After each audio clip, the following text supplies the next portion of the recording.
Oh, all my relations, welcome to another program, Eagle and Condor.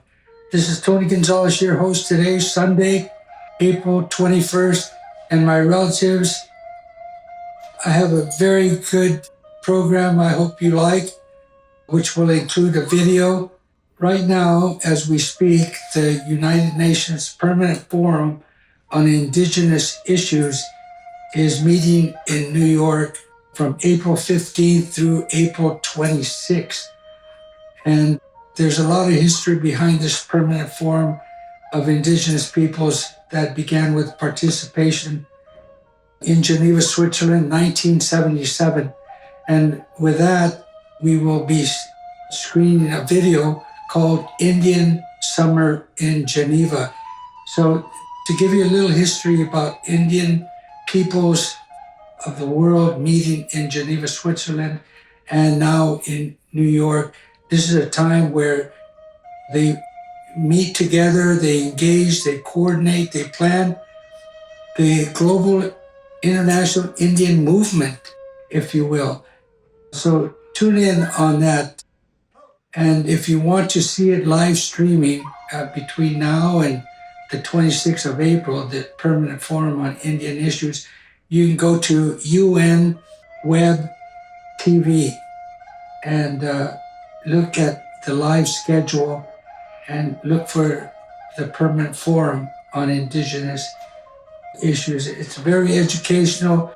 It shows you the progress, the achievements Indigenous peoples have made in the United Nations to where today it's the largest forum within the UN system. So with the video that we will be showing also of the Permanent Forum will be the first session of Monday, April 15. So you'll see the protocol and the acknowledgments and who is being adopted as the new chairperson. This is the 23rd session now, mind you. So this has been going on since 2001. And before it was the Permanent Forum, it was called the Working Group on Indian Populations, and that was in Geneva, Switzerland. 2001, it moved to where the politics is at the UN in New York. So there's a strong process in this whole development. I wanted you to take a good view of it. So with the opening, we're going to see in that video, the opening session for forum, it will be opened by a traditional elder of the Onondaga Nation, Mr. Hill. He'll be talking in his language, but there'll be a translation to his Onondaga language, my relatives. So tune in on that. And also next week or the following week, April the 28th, we will have Nilo Cayuqueo. He's a Mapuche from Argentina. And Nilo Cayuqueo has a vast knowledge of the workings of Indians at the UN since 1977. So he'll fill in the gaps of this chronology that we're trying to educate you about Indian peoples at the UN, which was initiated overall by the American Indian movement. And it was held in Geneva, Switzerland, September 77. The first meeting of white Indians of the Scandinavia, black Indians of the African continent, Indians of Oceania, Indians of Asia. Indeed, my relatives, today there are well over 400 million Indian peoples around the world. So much to understand about. Importantly is the historic achievement in the UN General Assembly with the adoption of the Declaration on the Rights of Indigenous Peoples, and that was in September of 2007. There was much reluctance by some countries. In fact, there were 4 countries that didn't sign it in 2007. Those were Australia, New Zealand, Canada, and the United States. And slowly over the course of the 2 and 3 years, every country signed it. The United States was the last signature to the Declaration on the Rights of Indian People on December 2010. So let's take a look at this very seriously and follow us through April the 28th with Nilo Cayuqueo. My relatives, before we go into the show, I just want to let you know Leonard Peltier is very sick, in need of medical attention. He's been in prison now for 49 years. He's 79 years old, and his parole hearing is July 2024. Call the White House, leave a message with President Joe Biden at area code 202 456 1111. That's 202 456 1111. And call him and let him know that it's time for Leonard to come home. Provide an executive clemency immediately. All right, my relatives, let's go into the Permanent Forum on Indigenous Issues, April 15th. It is a great pleasure to warmly welcome you all today. In accordance with the customs of the Indigenous peoples and in recognition of the peoples of these lands, we will now have a traditional ceremonial welcome by the traditional chief of the Onondaga Nation, Tatodaho Seat Hill. Peace.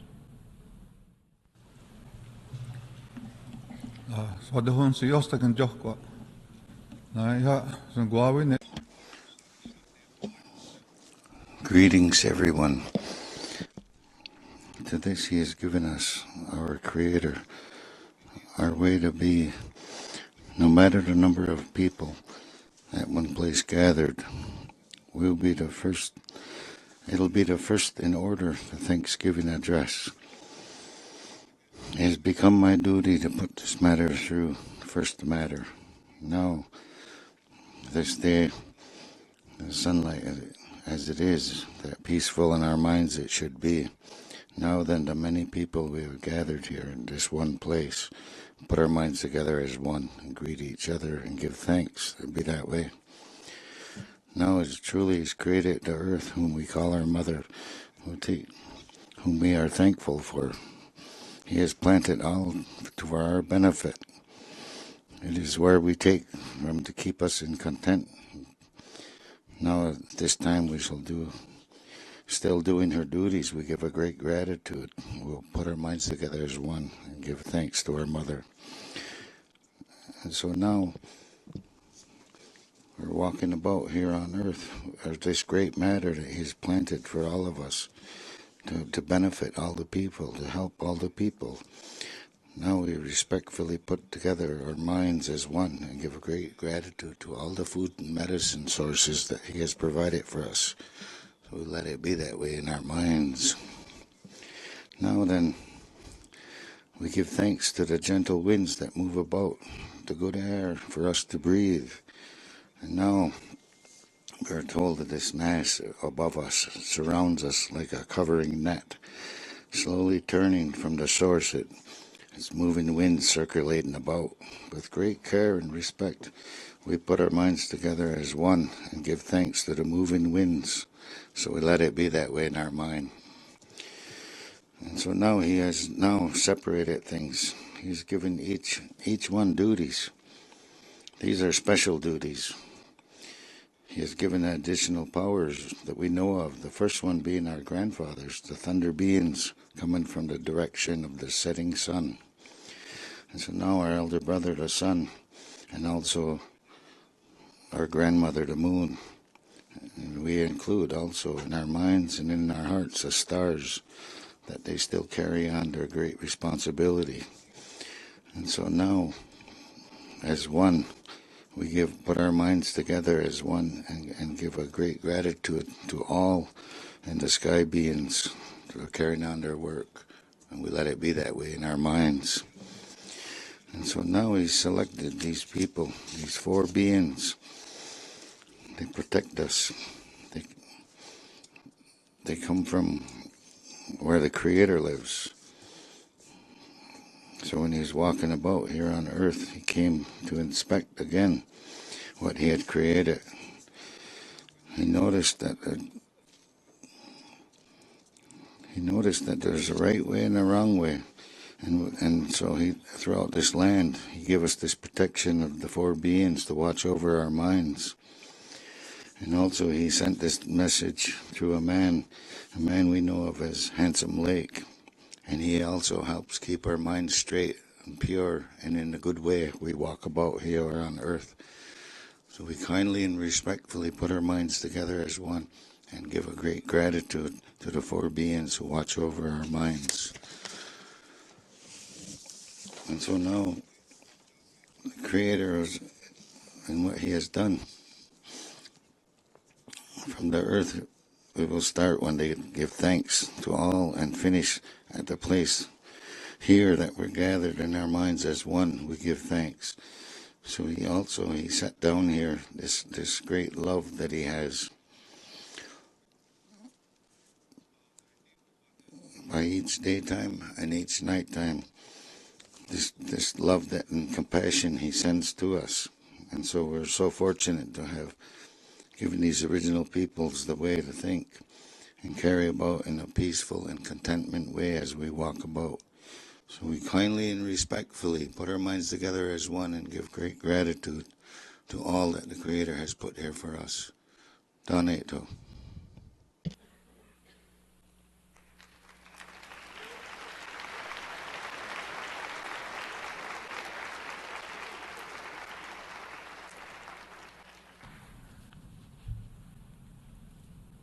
I thank traditional chief of Onondaga Nation, Tadodaho Sit Hill, for the ceremonial welcome for the participants at the 23rd session of the Permanent Forum on Indigenous Issues. Distinguished members of the Forum, distinguished delegates, we shall now proceed to the first item on the agenda this morning, the election of the chairperson for the session. I first give the floor to distinguished foreign member, Mr. Dario Jose de Mejia Montalvo from Colombia, chairperson of the forum at its 22nd session in 2023. You have the floor, please. Muchas gracias. Thank you very much, Mr. President, and distinguished members of the forum, delegations, observers, brothers and sisters. Allow me to nominate for the 23rd session of the Permanent Forum, Madam Hindu Omara Ibrahim, member of the Permanent Forum, for the position of chairperson of this session.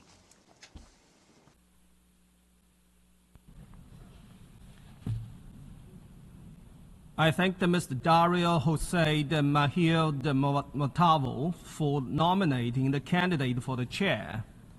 I now give the floor to Mr. Ardi Hajilari, distinguished foreign member. You have the floor, sir. Thank you so much, Mr. President. Distinguished members of the UN Permanent Forum on Indigenous Issues, it is my great honor to second the nomination of outstanding forum member Ms. Hindu Omaru Ibrahim from Chad for the position of the chair of the UN Permanent Forum on Indigenous Issues at its 23rd session. Ms. Hindu Omaru Ibrahim's exemplary dedication to advancing indigenous rights and a profound understanding of the challenges faced by indigenous communities around the world make her an exemption candidate for this crucial role. Her unwavering commitment to advocating for the rights and well-being of indigenous peoples serves as a guiding light for us all. I'm confident that under her leadership, the UN Permanent Forum on Indigenous Issues will continue to be a guiding force for indigenous peoples globally. Thank you. I thank Mr. Ali Hajilari for his statement. May I take it that it is the wish of the members of the Permanent Forum to elect Ms. Hindu Omaro Ibrahim from Chad as the chair of the 23rd session of the Permanent Forum on Indigenous Issues by acclamation? It is so decided.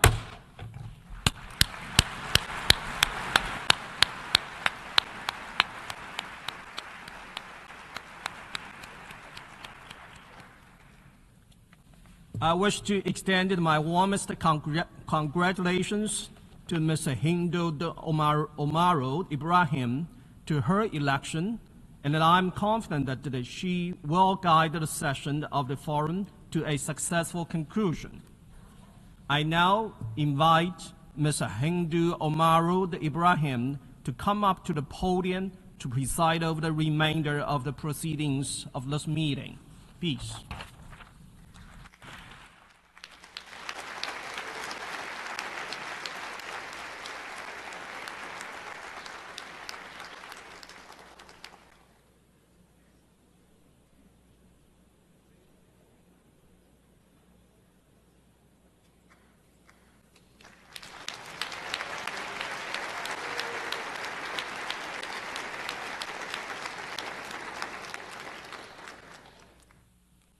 Good morning, brothers and sisters, distinguished members of the forum, excellencies, and distinguished delegates.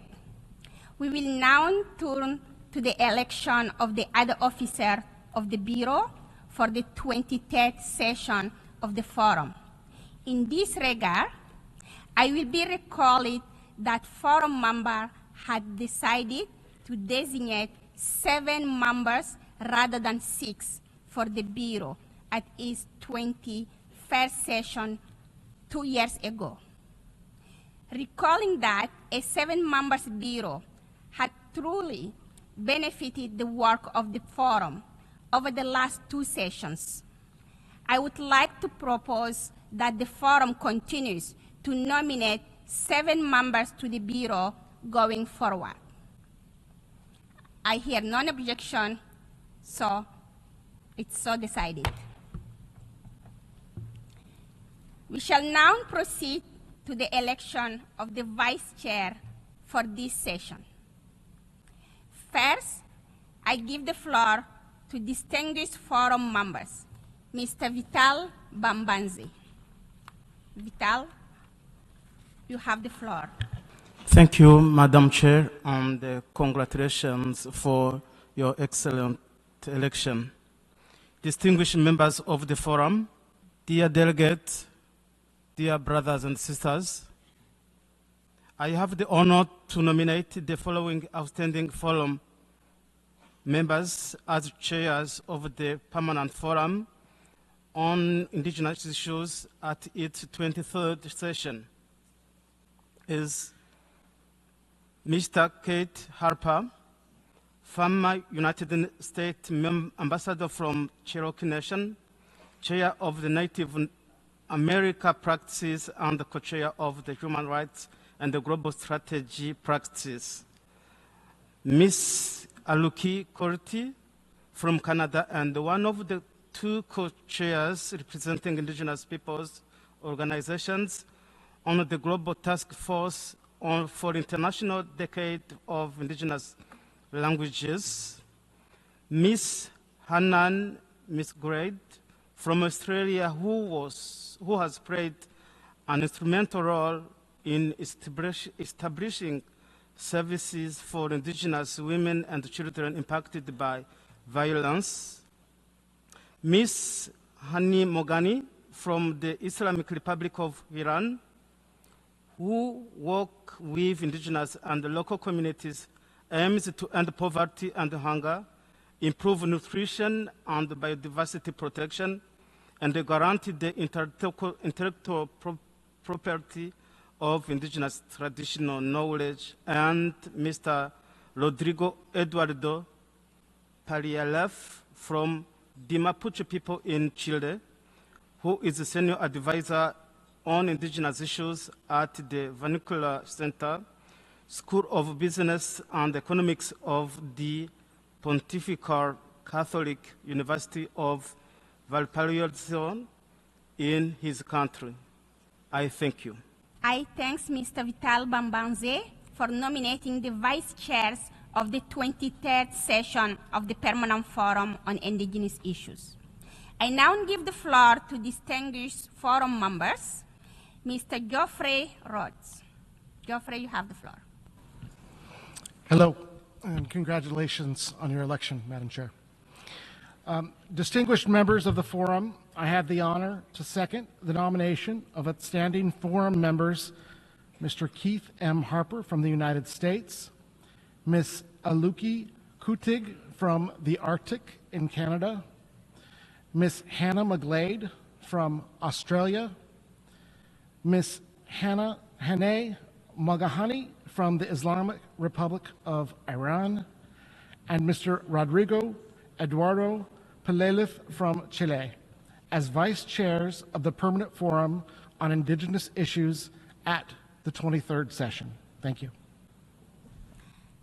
I thank Mr. Ross for his statement.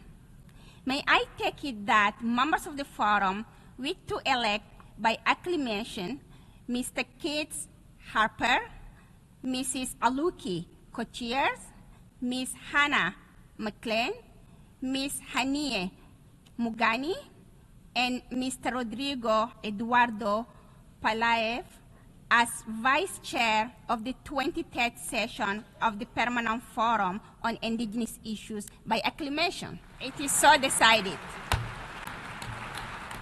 We now turn to the election of the rapporteur, and I give the floor to the distinguished Forum member, Ms. Tove Sofdals-Gan. Ms. Tove, you have the floor.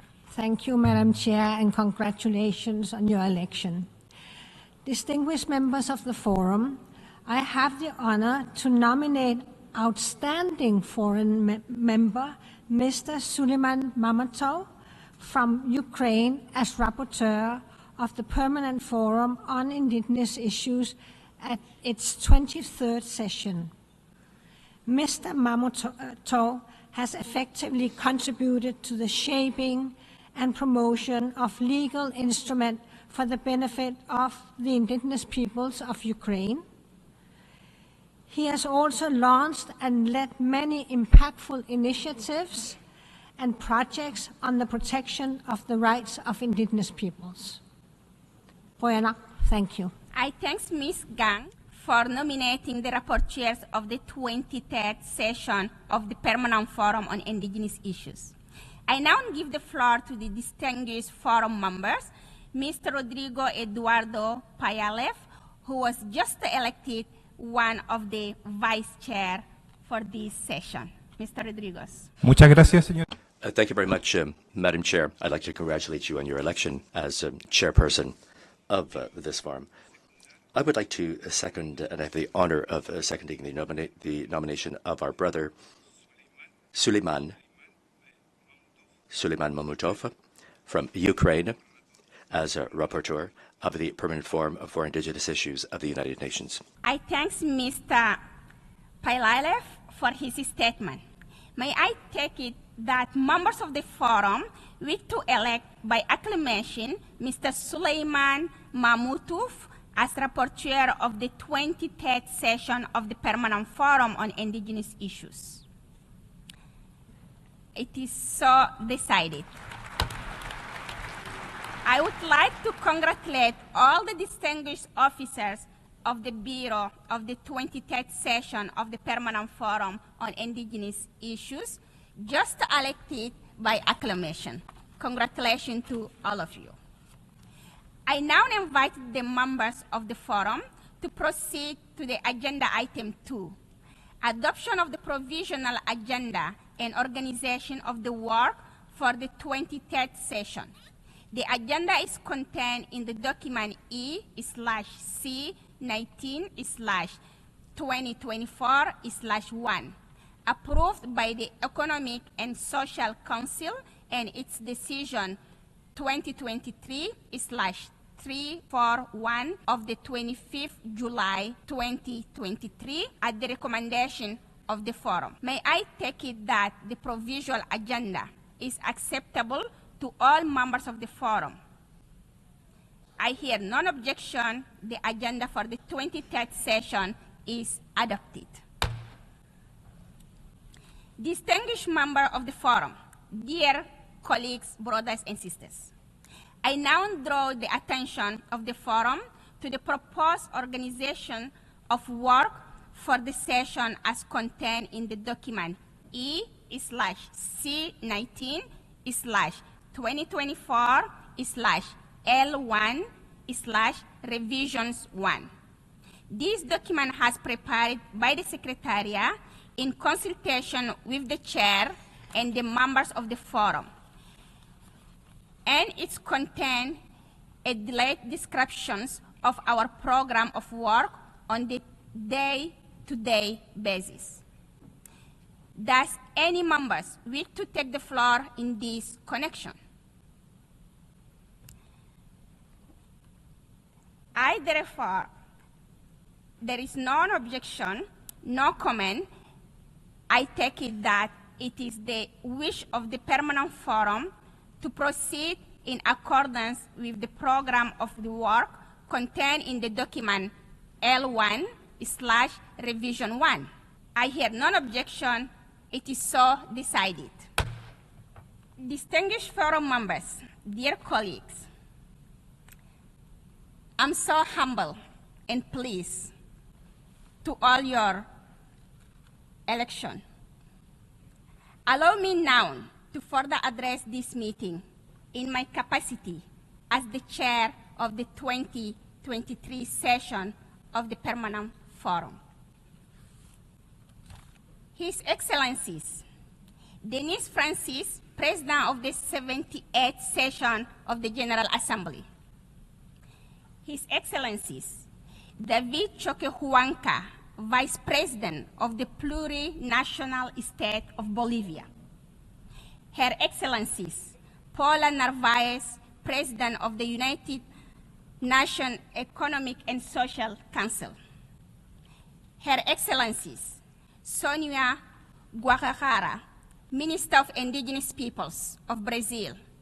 Dear sister, Mr. Lee Junho, Undersecretary General for the Economic and Social Affairs. Distinguished member of the Forum on Indigenous Issues. Distinguished elders, delegates, Indigenous sisters and brothers.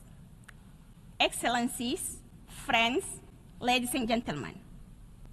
It is my honor to welcome all of you to the 23rd session of the United Nations Permanent Forum on Indigenous Issues. And I thank the UNSG Junhua most sincerely for opening this meeting and for his strong support for the work of the Forum. I wish to start by paying my respect to the original inhabitant of this land, the Inundaga nation and people.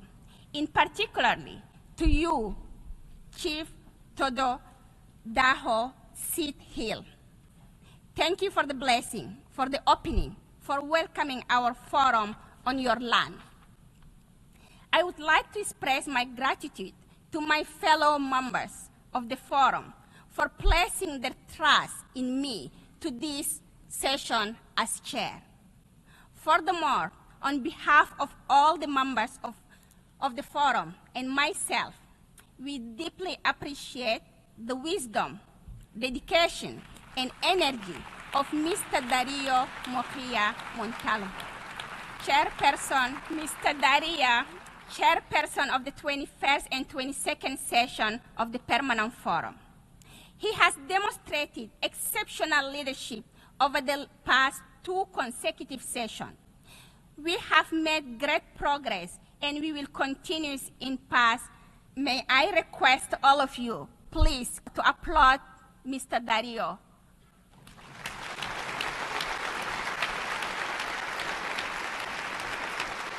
Muchas gracias. Thank you, brother. Excellencies, dear sisters, dear brothers, dear friends. I would like to spare a thought for my parents, my grandparents, and in particular for my mother and my 2 grandmothers. They taught me a great deal, as all of our Indigenous parents and grandparents.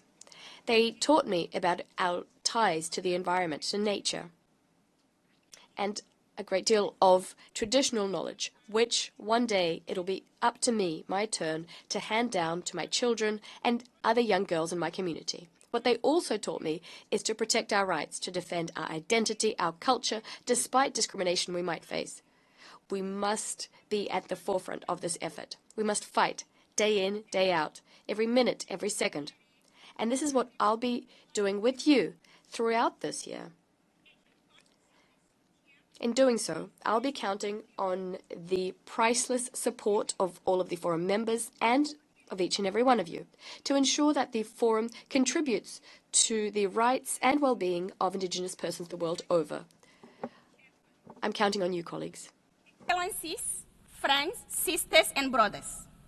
The special theme of this year's sessions is enhancing Indigenous people's right to self-determination in the context of the United Nations Declaration on the Rights of Indigenous Peoples, emphasizing the voice of Indigenous youth. Collectively, we must show up for the youngest generation, this generation that is the first one to have never known a world without the severe effect of climate change, and that face everywhere the mass extinction of biodiversity, whether they are in forests, in glaciers, on the island, or the savannas, in the desert and the mountain, in all our ecosystems. These youth are living in the world that is more and more violent and are urging us to build peace and reconciliation. A world where discrimination and inequality are rising again, where the members of the United Nations are failing to implement the SDGs, where human rights and Indigenous people rights are threatened by state, company, everywhere. A world where our homes are still under the threat of land grabbing and extraction of the resources that are now considered as critical minerals. We must admit that this world is scary for the young Indigenous peoples. They will be at the heart of our session here at the Permanent Forum, and they will be our motivation. This is the way we will honor the memory of our elders. We are delighted to welcome more than 100 youth delegates for this year's session of the Permanent Forum. As you take up the role as the leaders of tomorrow, we are confident that your advocacy is rooted in the deep respect for our Indigenous elders and for the knowledge and wisdom that they have transmitted to us all. Excellencies, distinguished representatives, Indigenous peoples have fought tirelessly for decades to achieve recognition on the international stage. We owe it to our predecessor. We pay honor to our ancestors and to thousands of Indigenous activists and leaders who sacrificed their lives in defense of our rights. However, Indigenous peoples globally advocate it's at a critical turn point. We at the Permanent Forum continues to sound the alarm on the issues of Indigenous peoples being conflicted with other groups such as local communities. Together with the Special Rapporteurs on Indigenous Peoples and the Expert Mechanism on the Right of Indigenous Peoples, we call it on the member states and the UN agencies to refrain from equaling Indigenous peoples with other groups within international process and mechanism. This threatening to delete the distinct collective right of Indigenous peoples as enshrined in the UN Declaration on the Right of Indigenous Peoples, particularly the right to exercise our self-determination. Excellencies, friends, brothers and sisters, next year, we will celebrate at this forum the 25th anniversary of the UN Declaration on the Right of Indigenous Peoples. A quarter of a century. It will be an important celebration, and we can be proud of all what we have been done.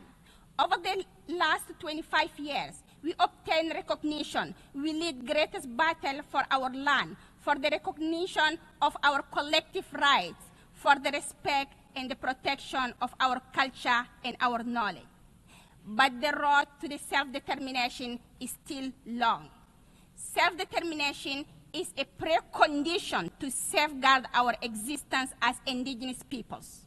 And today, more than ever, our existence as indigenous peoples is under threat.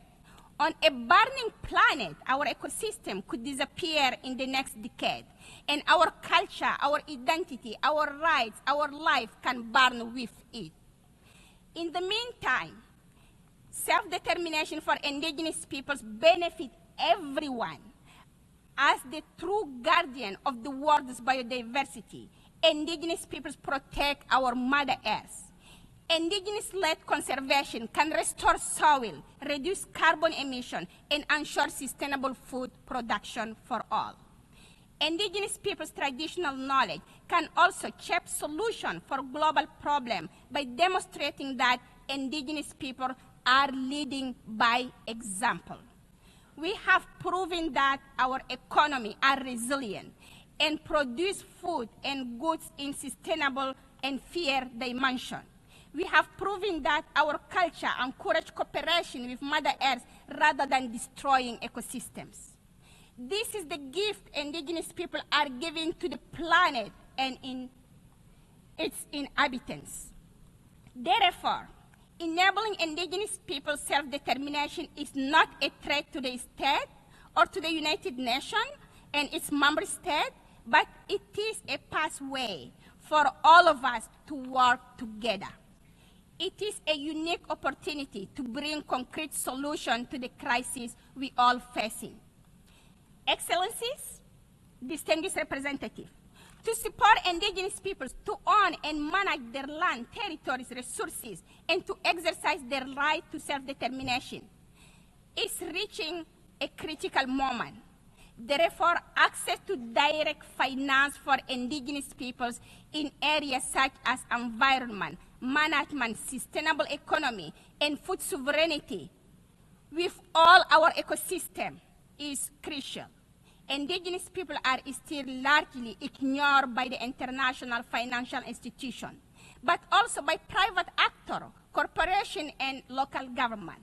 For member states, this is a unique opportunity. Indigenous peoples are the best and fastest alliance when it comes to address climate and biodiversity challenge. We are the first to respond of all the climate and environment emergency. But like any first responder, we need all the support we can get to put out the fire and the crisis of our planet. In this sense, direct funding for indigenous peoples is essential to accelerate climate and biodiversity action all over the planet. Indigenous people are leading and can scale up concrete solutions that will help all humanity to meet the SDGs, the Paris Agreement, and the coming Montreal Biodiversity Framework. We at the Forum invite member states as well as non-state actors to scale up long-term direct finance mechanisms for indigenous peoples to promote and support indigenous-led activities for all ecosystems with their full and effective participation in all aspects of the decision-making process. This is our common goal, to give indigenous youth a chance to make a difference, to give them hope in times of fear, to give them resources that will protect our culture, enhance solutions, and help us to help all humanity and the Mother Earth. Useko Jur Mieti, thank you so much. Thank you for listening. Even if it is long, it is necessary. I now have the pleasure to invite the President of the General Assembly, His Excellency Denis Francis, to address the Permanent Forum. His Excellency, it's an honor to have you with us. Your Excellency David Chokwen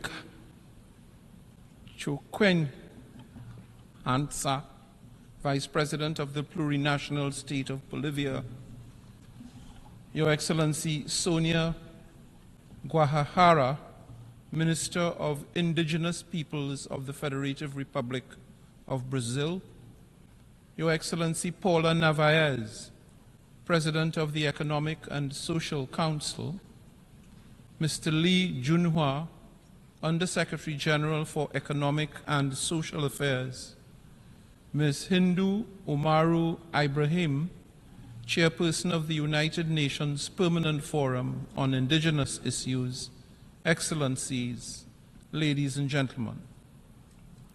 I express my sincere gratitude for your invitation to address this 23rd session of the Permanent Forum on Indigenous Issues. At the outset, I warmly congratulate you, Chairperson Ms. Hindu Umaru Ibrahim, on your deserved election, a testament to women's capacity for leadership. I wish you every success in fulfilling your important mandate. It would also be remiss if I do not welcome all the indigenous peoples present, including the distinguished chief of the Onondaga Nation, Tadodaho Sid Hill. This is indeed a special moment, and I thank you all for being here.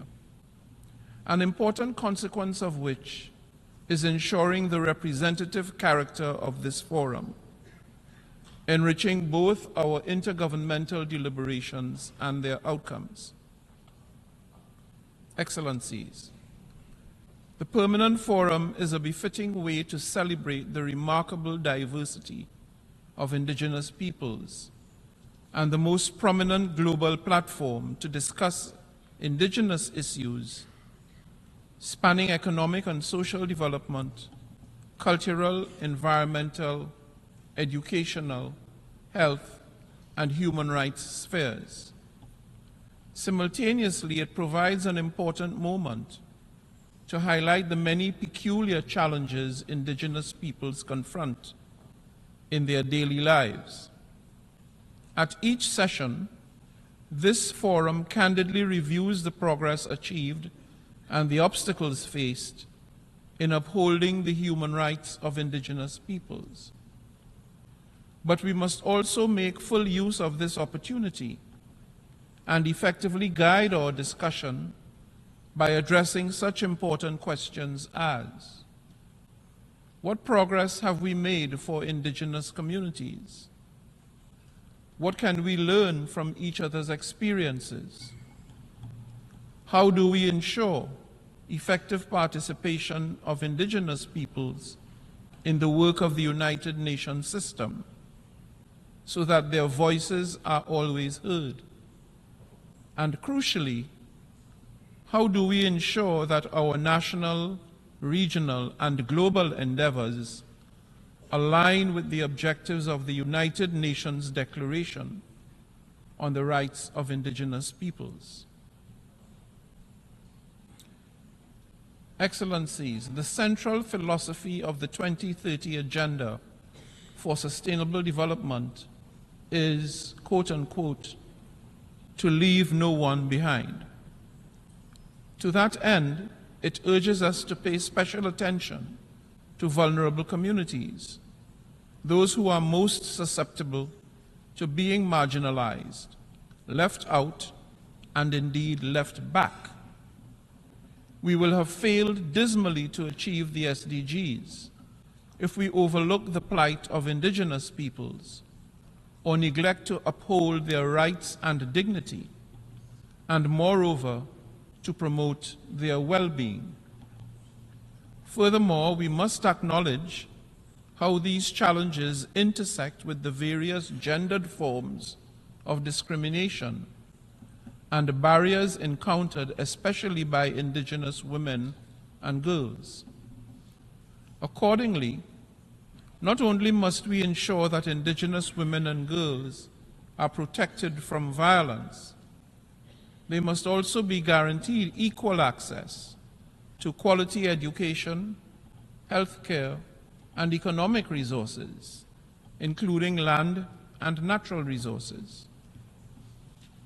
We have much to learn from indigenous peoples who have long proven themselves to be responsible custodians of the natural resources of the planet, and who thankfully preserve 80% of the world's remaining biodiversity. For instance, the integration of traditional indigenous knowledge and innovations into agricultural and forestry practices can offer far-reaching benefits to us all, including combating climate change and food insecurity, and preventing desertification and land degradation. Building on the long-standing contribution to sustainability by indigenous communities around the world, we all have a collective responsibility to ensure our actions do not damage the ecosystems that the indigenous peoples in particular depend on, as do we.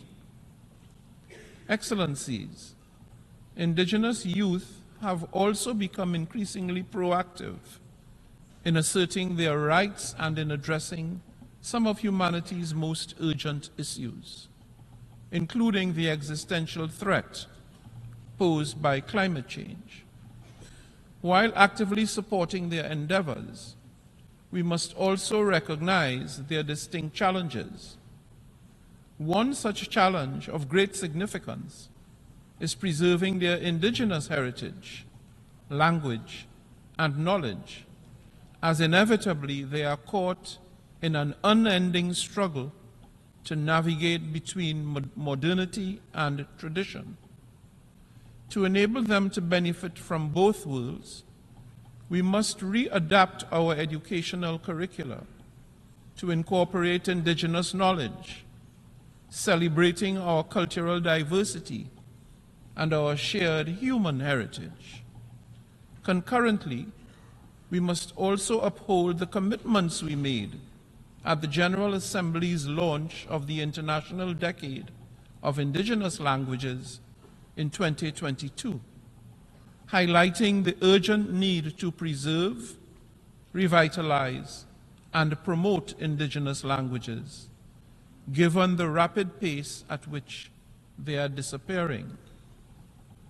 Excellencies, this Wednesday, I will convene a high-level event to commemorate the 10th anniversary of the World Conference on Indigenous Peoples. I trust that the level of attendance will be robust. In line with the mandate given by the General Assembly, you may recall that I have appointed the permanent representatives of Canada and Peru to conduct consultations on the possible further measures necessary to enhance the participation of indigenous peoples, representatives, and institutions in relevant United Nations meetings on issues affecting them. They will be assisted by 2 advisors representing you, the indigenous peoples, who have been identified through the normal process and whose appointment I have recently announced.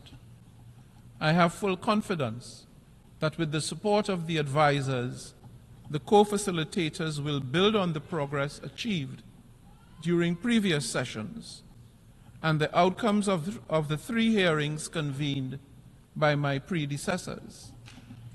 There is no doubt that meaningful participation of indigenous peoples in the work of the United Nations is necessary for the realization of sustainable development for all. You deserve to have your voices heard and indeed heeded. I therefore encourage you to actively engage in this process and trust that you will extend your full support and cooperation to the co-facilitators and advisors. I wish you fruitful discussions during this important and timely forum, as we also prepare for the Summit of the Future in September. I thank you.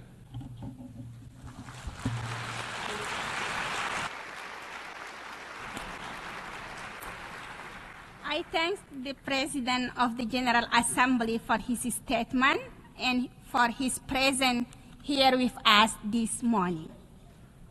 I now invite Her Excellency Paula Narvaez, President of the Economic and Social Council, to make her statement.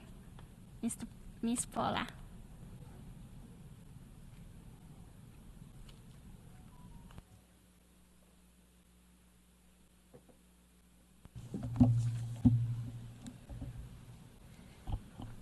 Muchas gracias. Thank you very much, Madam Chair. Su Excelencia. Excellencies, Mr. David Chuquihuanca, Vice President of the Plurinational State of Bolivia, His Excellency, Her Excellency Sonia Guajajara, Minister of Indigenous Peoples of Brazil, Dennis Francis, President of the General Assembly, Madam Chair of the Permanent Forum of Indigenous Issues, Ms. Hindu Ibrahim, Undersecretary General, Mr. Lee, distinguished members of the Permanent Forum on Indigenous Issues, distinguished representatives of the member states, organizations of indigenous peoples and non-governmental organizations, distinguished elders, ladies and gentlemen. Given the many global challenges from health crises to environmental degradation and current conflicts, we are observing a sort of a stagnation, in many cases a setback, when it comes to progress towards the SDGs. Indigenous peoples are guardians of a significant part of global biodiversity. For centuries, they have coexisted with ecosystems, forging a great cultural diversity. This is a cosmovision which is rooted in the adaptation and transformation in harmony with nature. However, their well-being and survival is also threatened due to their close relationship with the environment and its resources. Indigenous women are especially vulnerable to the negative impact of climate change and to environmental degradation, worsened by their roles as caregivers that make them closely linked to natural resources and their environment. But women are also the main agents of change. According to the report of the Rights and Resources Initiative, Indigenous peoples manage about 2% of the lands at the global level. And here we find 80% of biodiversity, and this is 37% of ecosystems which are still not affected, thus becoming the main carbon deposits for the planet. The loss of these unique ecosystems would not only reduce the capacity of atmosphere to absorb climate change, and it would also affect the availability of water, the climate regulation, as well as the conservation of global biodiversity. And that is why it's crucial to acknowledge and to respect the territorial rights of Indigenous peoples and to support their efforts in order to conserve and manage sustainably their lands, not only for the benefit of themselves, but also for the benefit of all of humankind. The quest to exploit more land in different farming lands cannot be done at the cost of the degradation of water, air, and earthly resources, nor against the rights of Indigenous peoples. Distinguished delegates, the Permanent Forum on Indigenous Issues is a vital platform where Indigenous peoples, the member states, and the UN system can collaborate in order to exchange ideas, learn, and propose specific solutions in order to improve the well-being of Indigenous peoples at the global level. We're only 6 years from the deadline for the implementation of the Agenda 2030 for Sustainable Development, which includes the promise that no one will be left behind. Given the crucial role that is played by the Forum in advancing the rights of Indigenous peoples, I invite all of the member states to use the recommendations of the Forum in order to facilitate the implementation of the UN Declaration on the rights of Indigenous peoples and to maximize their contribution to the achievement of the Sustainable Development Goals. Furthermore, I urge all of member states to pay particular attention not only to the 6 direct references to Indigenous peoples of the Agenda 2030, but also to the cross-cutting priorities such as equality, non-discrimination, human rights, and the protection of the environment, which are integral elements of Agenda 2030. And I would like to take advantage of this opportunity to thank the outgoing chair of the Permanent Forum for Indigenous Issues for taking part in the meetings of ECOSOC in the past year. Thank you very much, Dario. The participation of the President or the Chair showed how the work of the Forum supports the implementation of the Agenda 2030. The Forum, as a subsidiary body of ECOSOC, will always have a role in our deliberations in order to create an awareness of the problems that affect Indigenous peoples. In commemorating the 10th anniversary of the Global Conference on Indigenous Peoples of 2014, we will take advantage of this opportunity to continue to implement our commitment as member states, our commitment to the participation for the benefit of Indigenous peoples. And in conclusion, let us remember that the actions taken today will give a shape to the world tomorrow. Let's create a world that respects, protects, and celebrates Indigenous peoples and their invaluable contributions to our global community. Thank you very much, Madam Chair, and I wish you every success in your chairmanship. Merci beaucoup. Thank you very much. Thank you very much, Madam President of ECOSOC. Thank you for your remarks, and thank you very much for joining us this morning. Now, j'ai le plaisir. It is now my pleasure to invite His Excellency, Mr. Li Jinhua, Under Secretary General for Economic and Social Affairs. And thank you for joining us this morning as well. Thank you.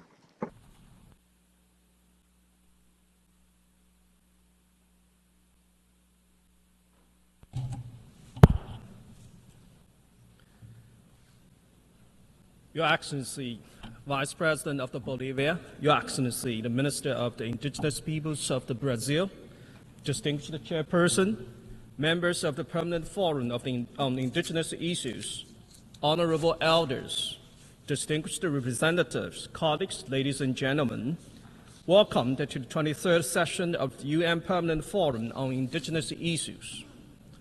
This session takes place at a critical juncture in our development journey. We are now in the second half of implementing the 2030 Agenda for Sustainable Development. Regrettably, at last year's SDG Summit, we faced the dark reality that the progress on the 2030 Agenda had stalled or in some cases even reversed. However, member states have risen to this challenge with renewed commitment and hope. Stakeholders from all sectors and backgrounds pledged to accelerated action that bridges divides, promotes inclusion, and spurs transformation towards a more resilient and sustainable future. Against this global backdrop, the growing breadth and the diversity of the representation at each session of the United Nations Permanent Forum on Indigenous Issues is hardening. It reflects the increasing commitment by all stakeholders to engage with and support Indigenous peoples on the issues that affect them most. Among the more than 2,000 participants at this year's forum are representatives of the around 200 Indigenous peoples organizations and 160 non-governmental organizations, as well as the UN system partners and the other international organizations, parliamentarians, and academics. We must leverage this opportunity to ensure that the next phase of the action fully engages and addresses the priorities of Indigenous peoples. As we approach the Summit of the Future in September and work together in shaping its outcome, the Pact for the Future, the Secretary General of the United Nations has emphasized our duty as a humanity to act and to think with a long-term perspective and to deliver more for those who have traditionally been marginalized, including indigenous peoples. Distinguished representatives, the special theme of this year's forum is enhancing indigenous peoples' right to self-determination in the context of the United Nations Declaration on the Rights of Indigenous Peoples, emphasizing the voices of the indigenous youth. The right of the self-determination, including the autonomy and the self-governance of the indigenous peoples, is recognized in Articles 3 and 4 of the Declaration. In past sessions, indigenous peoples have underscored the urgency of defending their lands, territories, resources, cultures, and ways of life. This collective right, enshrined in international law, enables indigenous peoples to freely determine their own political status and to pursue their economic, social, and cultural development.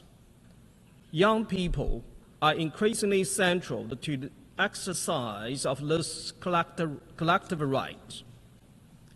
Out of the approximately 476 million indigenous peoples in the world, close to 45% are between 15 to 30 years of age. They inherit the critical responsibility of protecting and preserving their traditional knowledge, cultures, languages, and identities as passed on by their elders. Yet, indigenous youth continue to face significant barriers, including high rates of unemployment, discrimination and marginalization, displacement from their lands, and loss of their cultures and languages. To right these wrongs, the engagement of the indigenous peoples, including indigenous women and youth, must evolve beyond tokenism. We must ensure their genuine decision-making power and impact. Within this in mind, I'm heartened by the number of the indigenous youth who will participate in this year's forum. Furthermore, support from donors can finance initiatives led by indigenous peoples to ensure that their rights are protected and their aspirations are fully realized. We need to scale up long-term, predictable, and direct funding to indigenous peoples, including through the public, private, and indigenous-led funding mechanisms that effectively engage the indigenous women and youth.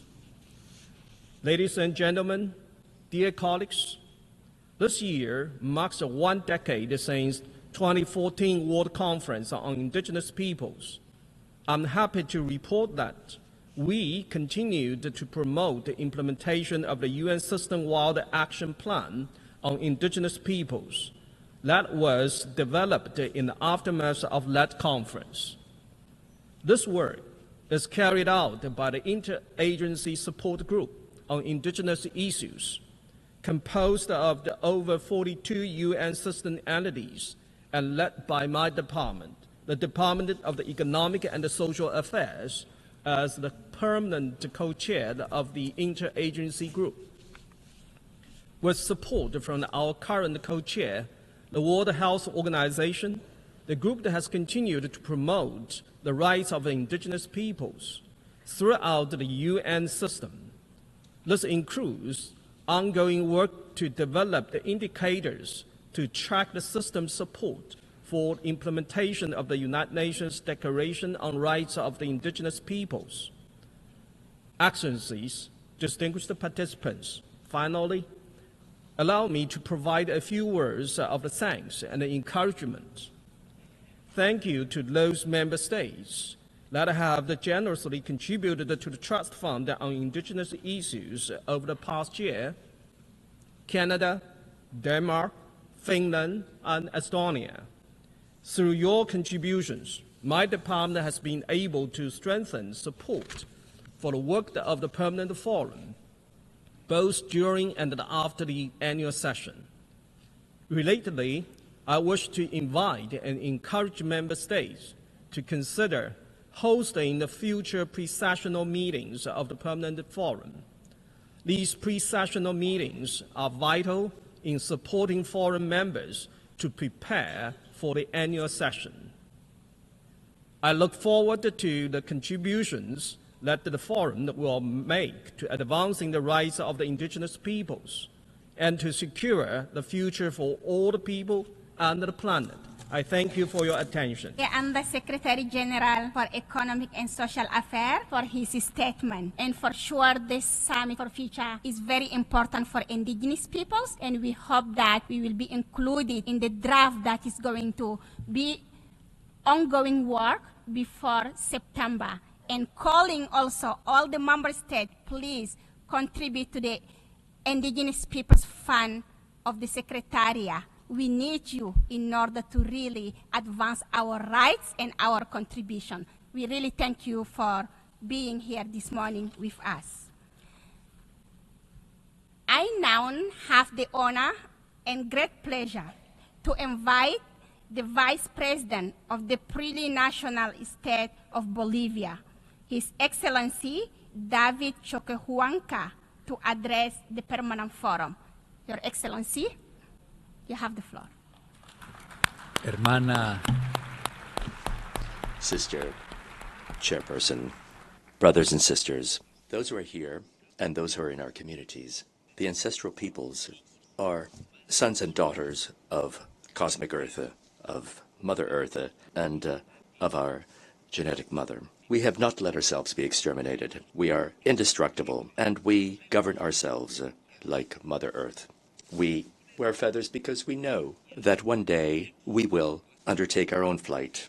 The ancestral peoples of the planet have resisted colonization and the avaricious capitalism without giving up on building our own utopia. We have not let ourselves be exterminated by the operators of a system that destroys the weak, exterminates the strong, eradicates inherited wisdom, privatizes wealth, knowledge, and socializes poverty and ignorance. The operators of the dominant geopolitics of the Western civilization have granted rights to the ancestral peoples with the name of indigenous peoples, simply to strip ourselves of our roots and to take away our status as rights holders because we inherited the previous civilizations that came before Western civilization. Unfortunately, many of our peoples have been assimilated by the system and are called indigenous minorities, indigenous peoples who have been defeated and marginalized. The time for change of the 10th Pachacuti is the time to use our wings to fly and not to clean the garbage on the streets of the major cities. Our elders said that only dead fish are taken away by the current. Those who swim against the current reach the source. All of the history of the ancestral peoples since the violation of the principle of complementarity has been tireless swimming against the current. Today's world has its own currents that are dragging us towards global catastrophe for the planet and for Mother Earth, and have the ancestral peoples who are swimming against the current to reach the source of energy and of life, and to restore the beauty of our Mother Earth. The ancestral peoples have no other option but to question the truth with our own way of thinking and to recover the wisdom that was taken away from us. Peoples that don't defend their past will not defend their future and will disappear. We have to remember in the future everything that has happened in the past, because the future is the projection of the past. It's only in recognizing our roots will humankind be free. Self-denial will only lead to more humiliation and domination. The ancestral peoples are not interested in restoring the Western civilization system, which is founded on division, confrontation, submission, greed, as well as the manipulation of currency. Living in a world separate from the laws of Mother Earth is not living well. Ancestral peoples observe how the Western civilization is crumbling and how their political operators are building agendas to reactivate it, along with the rhetoric of sustainable development, green capitalism, climate change, green economy, green aristocracy, green money, green energy, and green neo-imperialism, as well as other rhetoric.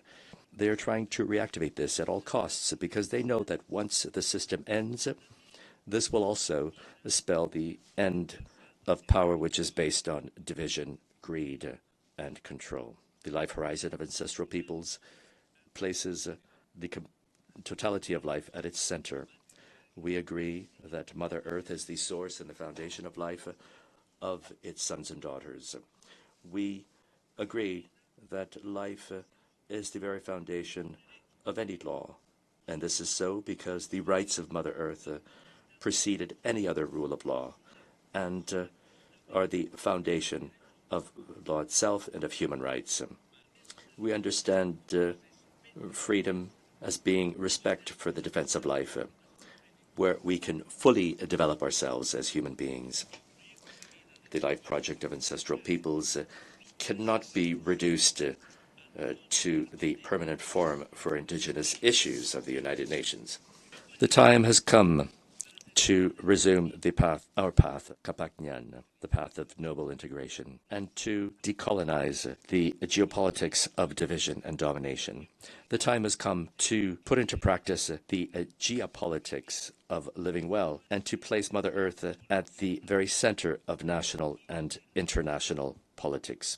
The time has come to reactivate the planetary nerve of the ancestral peoples of Mother Earth, the holder of all rights. On behalf of the new generation of ancestral youth, I would like to extend a cordial invitation to recover the codes for living well, which come from age-old cultures, and to work on building the union of the ancestral peoples of Mother Earth, emphasizing the voices of ancestral youth, which is united and organized. Only in this way will we activate in all viable fora the cosmo-biocentric paradigm of living well for humankind and for our planet.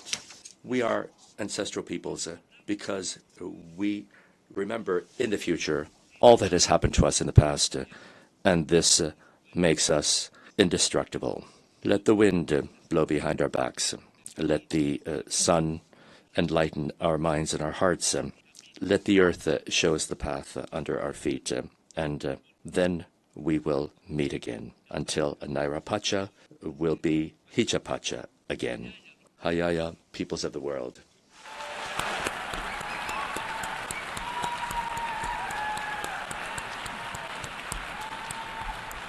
Thank you. Hayaya, the Vice President of Plurinational State of Bolivia, for his statement and for his presence this morning here with us. I now invite the Minister of Indigenous Peoples of Brazil, Her Excellency Sonia Guajajara, dear sister, to address the forum today. Sonia. Good morning to all. I would like to greet all the authorities present here, as well as all the indigenous relatives. I would also like to thank Dario, who is ending his very important term at this forum, and congratulate my friend Hindu, the new chairperson of the Permanent Forum. As you know, April is historically a month of heightened indigenous activity in Brazil. In addition to several events and celebrations, we have held the Free Land Camp, the largest indigenous gathering in Brazil for the last 20 years. Unfortunately, our intense national calendar of activities coincides with the permanent forum, and therefore the Brazilian indigenous movement is less present here than would otherwise be ideal. And this affects our ministry as well. As I stressed to my entire team, that we need to be available for the camp and meet as many of their needs as possible. In addition to the camp, which begins next week, I am also finishing an important international trip that I would like to share with you. On this trip, I visited Harvard and Oxford universities, where I spoke at length about how important COP30 in Brazil and the Biodiversity COP in Colombia are for indigenous peoples. I received an important award in the Netherlands, which I shared with the Brazilian indigenous movement for our struggle in defending indigenous rights. In addition, I met with European leaders responsible for the human rights and the environment portfolios. I mentioned our April agenda, not just to explain the challenges for our ministry and the Brazilian indigenous movement to be more present at the forum this year. I do it for a positive reason, to say that some messages that I am taking to the world are being heard. However, they will only be effective if they come from all of us, both indigenous organizations and government representatives. We all know the first message, which refers to the importance of indigenous peoples in environmental negotiations. And I feel that we are increasingly gaining ground in this respect. And now, with COP being held in the Amazon, it is more obvious. However, we still have much work to do before this realization becomes actual participation. Therefore, we must organize ourselves. We must bring the central themes of our discussion to the forefront. Many of them will be debated during this forum, and it is important for our approach to be systematic. Yesterday, for example, I attended the conference on a just transition. This is one of the central themes. We cannot leave anyone behind. We are aware that nearly half of energy transition minerals are in our territories, as well as a significant portion of renewable energy potential. We cannot allow this to result in more violations. We may think of renewable energy strategies, policies, and projects led by indigenous peoples as integral elements of the energy transitions.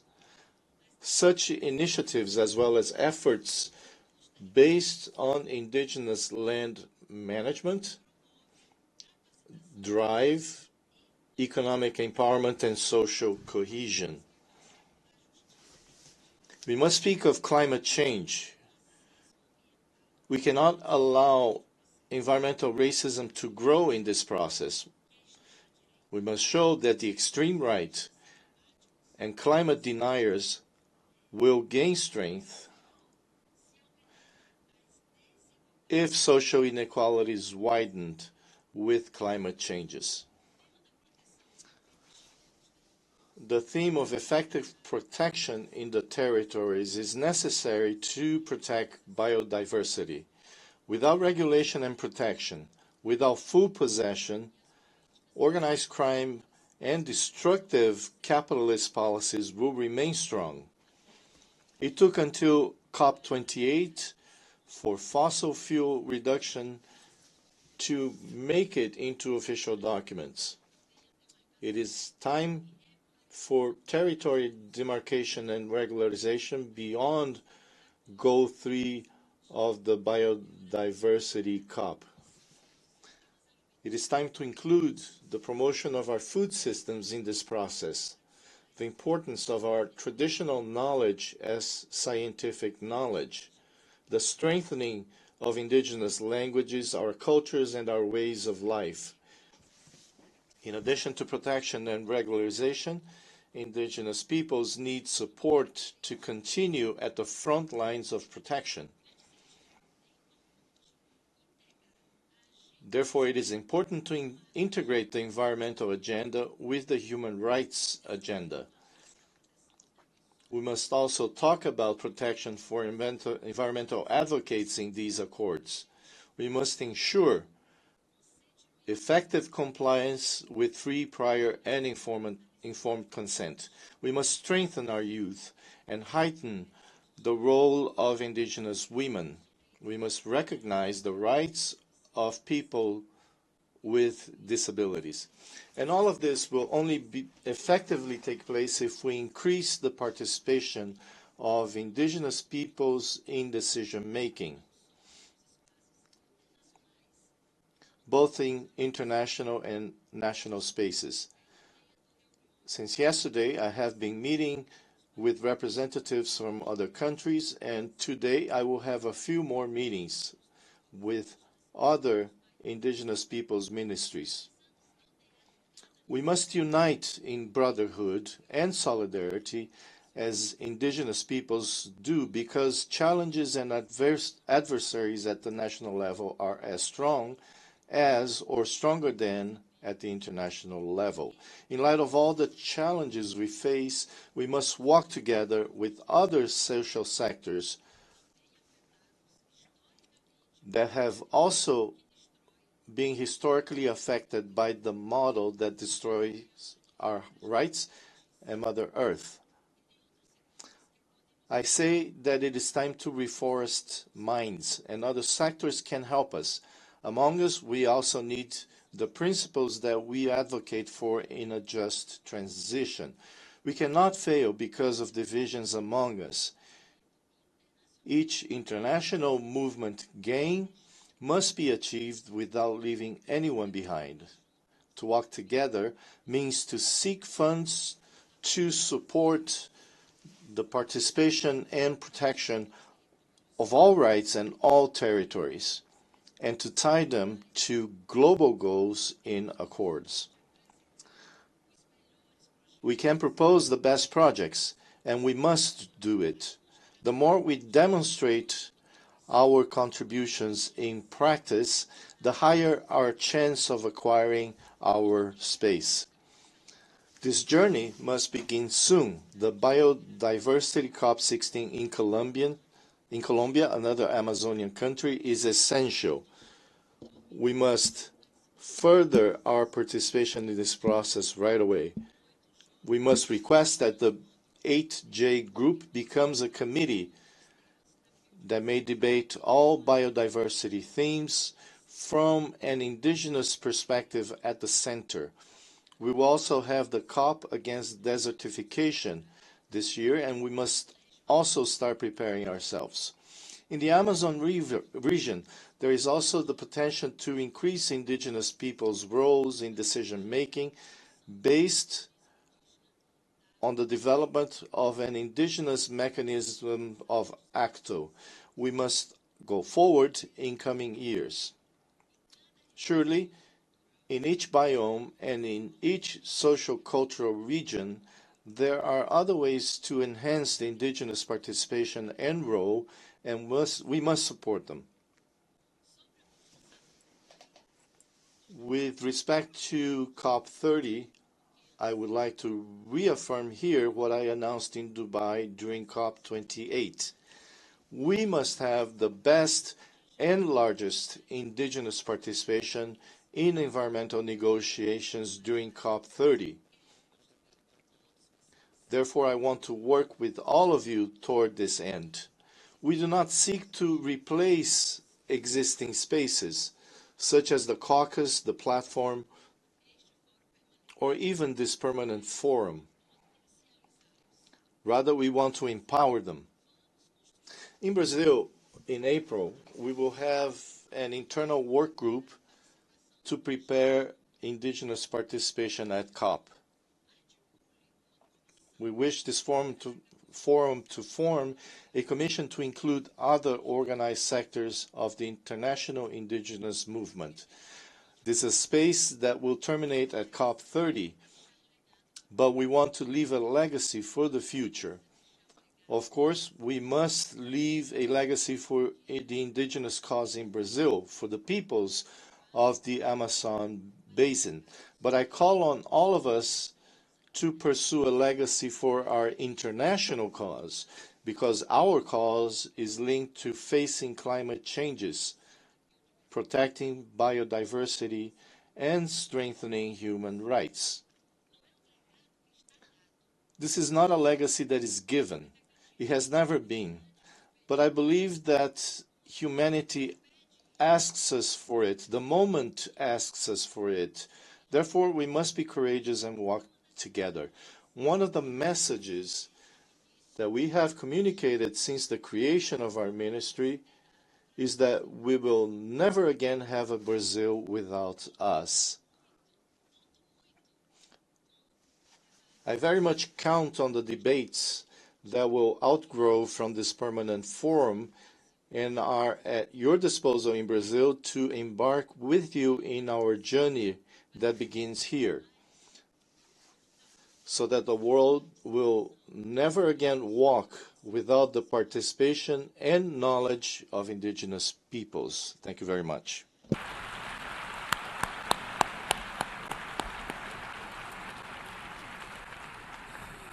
I thank the Minister of Indigenous Peoples of Brazil for her statement and for joining us this morning.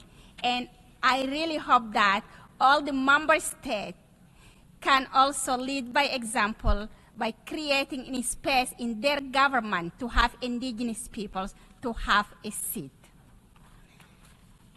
Distinguished member of the forum, distinguished observer, brothers and sisters, friends, ladies and gentlemen, we have now concluded the opening meeting of this session.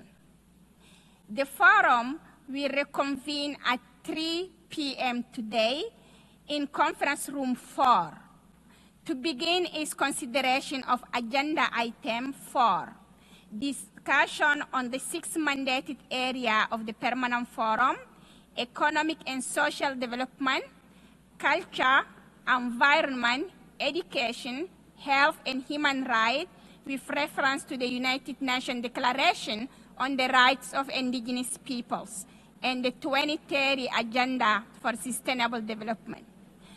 All subsequent meetings of the forum this session will also take place in conference room 4. So the meeting is adjourned.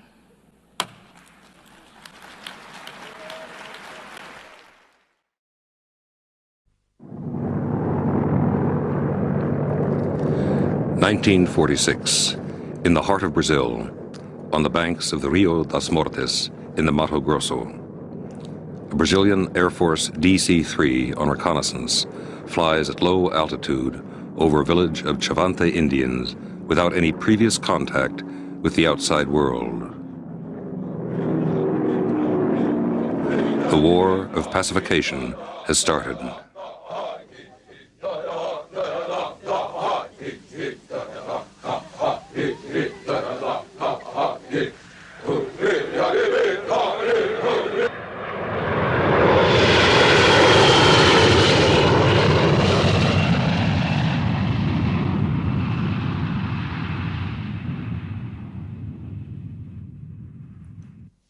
July 28, 1984, Geneva Airport, Switzerland.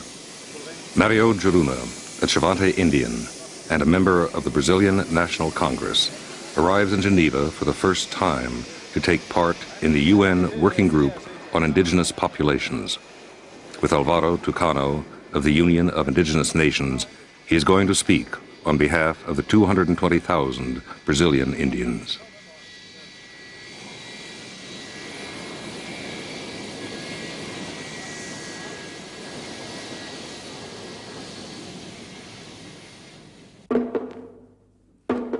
Indian Summer in Geneva.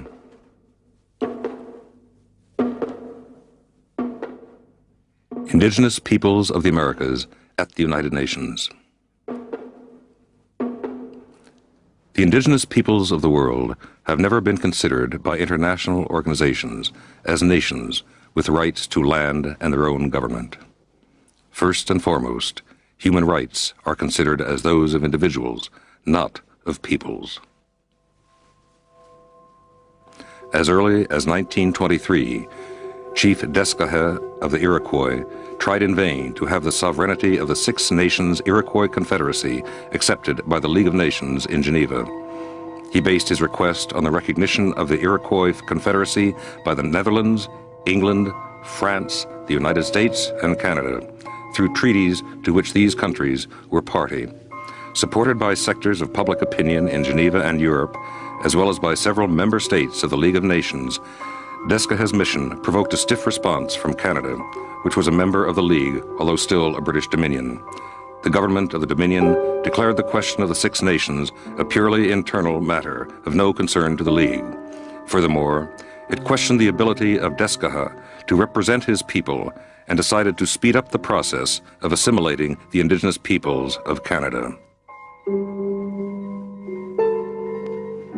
50 years later, in 1973, Indian consciousness exploded at Wounded Knee in the United States. The United States had its army and its planes and its bombs and its high-powered weapons and tanks surrounding the village of Wounded Knee. And Nixon, Ehrlichman, the BIA officials, everybody was ready to move in and kill all of the Indians at Wounded Knee with this high-powered weapons. And they wanted to do that. The general in charge especially wanted to do that because he wanted to test out some of his new weapons. And that's all in the record of the trial. And what we saw very clearly after Wounded Knee was that the reason that didn't happen was because international attention was on Wounded Knee. That was the first really international attention that we got. And that was when we needed it. That's when we had to have it. And we got telegrams and letters of support from all over the world at the same time, which helped to raise our awareness that there were other people struggling to free themselves from some form of colonization. On February 27th, 1973, about 300 Oglala Sioux from the Pine Ridge Reservation in South Dakota occupied the village of Wounded Knee and claimed independence for the Oglala Nation.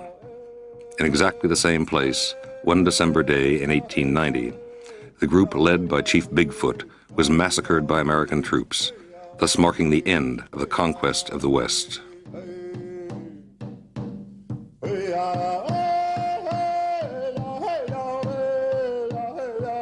The occupation showed the world what living conditions were like in Pine Ridge. An average yearly income of less than $2,000 per family. An unemployment rate of 54%, which reaches 80% in winter. 70% of the inhabitants suffering from malnutrition. 30% of the women sterilized. More than 1/3 of the children raised away from their families and culture. A life expectancy rate of 46 years. Since the turn of the century, Indians in the United States have lost an average of 45,000 acres of land each year. After 71 days of siege at Wounded Knee, the Indians laid down their arms.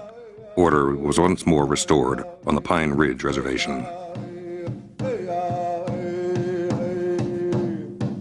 What we realized from that during Wounded Knee was that we had to go about international work much more strategically. We had to organize, we had to find the ways that the most stupid bureaucratic ways that is acceptable to the United Nations, to the body of nations, to make an entry into international affairs. The only thing that was new to us was making that bureaucratic effort, making the organizational effort to spend years finding out how to be effective in international affairs. We didn't see ourselves ever as out of international affairs. We are nations of people who should be as much a part of the world as any other nations of people, but it's not seen that way because the United States has guns. We don't have guns. That's the only reason it's not seen that way.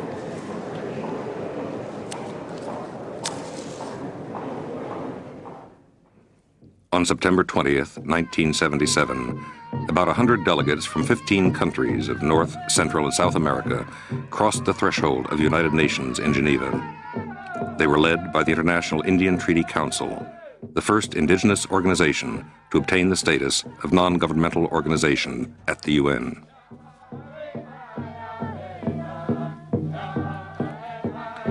The delegates, representing nearly 20 million Indians, brought out very clearly during the conference the four issues of greatest importance to them all: those of nationhood, land rights, genocide, and self-determination. The words of prophecy addressed by Chief Seattle in 1854 to the President of the United States were recalled by Russell Means of the Oglala Sioux. Tribe follows tribe, and nation follows nation. It's like the waves of the sea. It is the order of nature, and regret is useless. Your time of decay may be distant, but it will surely come. For even the white man's God, who walked and talked with him as friend with friend, could not escape the common destiny. We may be brothers after all. We shall see. Etchetulo.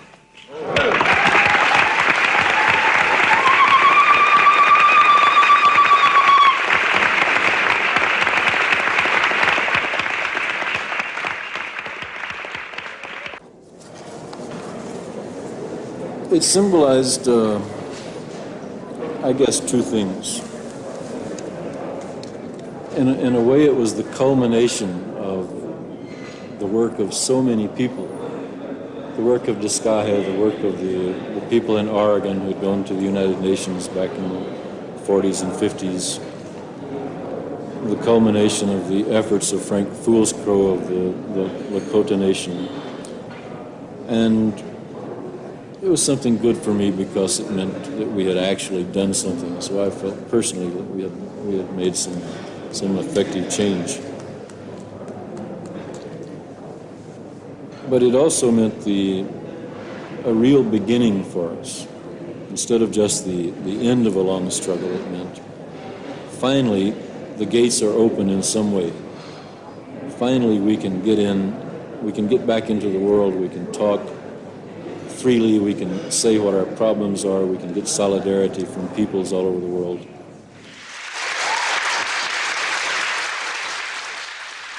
Since August 1982, the Working Group on Indigenous Populations has met every year at the United Nations. This group was set up by the Subcommission on Prevention of Discrimination and Protection of Minorities, which formulates recommendations to the Commission on Human Rights. The Indigenous delegates come to the Working Group in order to describe, in the presence of their government's representatives, the violations of fundamental freedoms that their people are suffering. They also contribute to discussion on the formulation of standards aimed at guaranteeing the rights of the 200 million indigenous people throughout the world.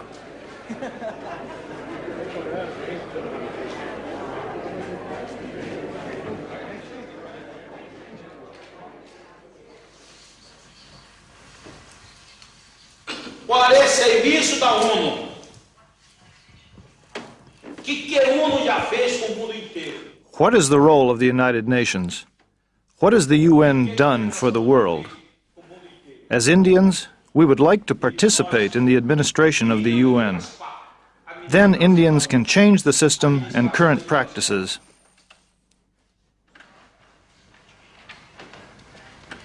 E próprio Elia que vai dar seu sistema, seu costume. Sou branco que leva. The white man has only brought trouble to the Indian. Vice, alcohol, and wickedness. Never happiness. Only misery for the whole nation, the whole country. E não leva nada a felicidade. O senhor leva tristeza para toda a nação, o país. O branco não presta muito, não vê, companheiro? The white man is not worth much, my friends, because he is a killer. The white man enjoys killing others. He is heartless, without conscience, without morals. Sem coração, sem consciência, sem moral.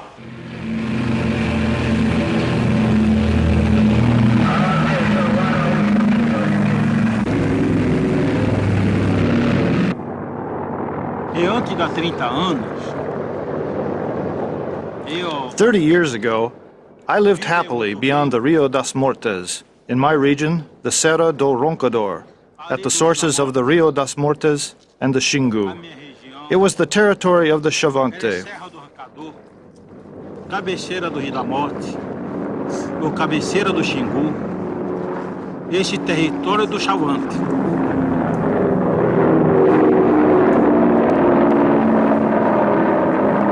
Aquele tempo, eu não encontro nada, nenhum branco. At that time, I had never seen a white man, nor a plane, nor a road. I had never seen them because the land was sacred and respected. Nunca tenho visto, porque o território era muito sagrado, era muito semi-respeitado. Although in Brazil, the Indian is still legally a minor under state guardianship, Mario Juruna entered the National Congress in 1982. Elected by the inhabitants of the slum area in the south of Rio de Janeiro, he's the first Indian from his country to sit in Parliament. I will fight for the worker's right to a salary, for the Indian's right to his land, he said. Returning to the land of the Chavante, to Namuncura in the state of Mato Grosso, Mario Juruna is welcomed as a cacique by his people.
And the Indian who once occupied this land, his own land, the Indian no longer has any land. Today we occupy a very small territory, only just enough to survive. But the Indian will no longer live as a Chavante, as a member of a tribe, or as a chief. He will be mixed up like mud, or sand, or cement, or stones. And thus we will go on till doomsday. A fim do mundo.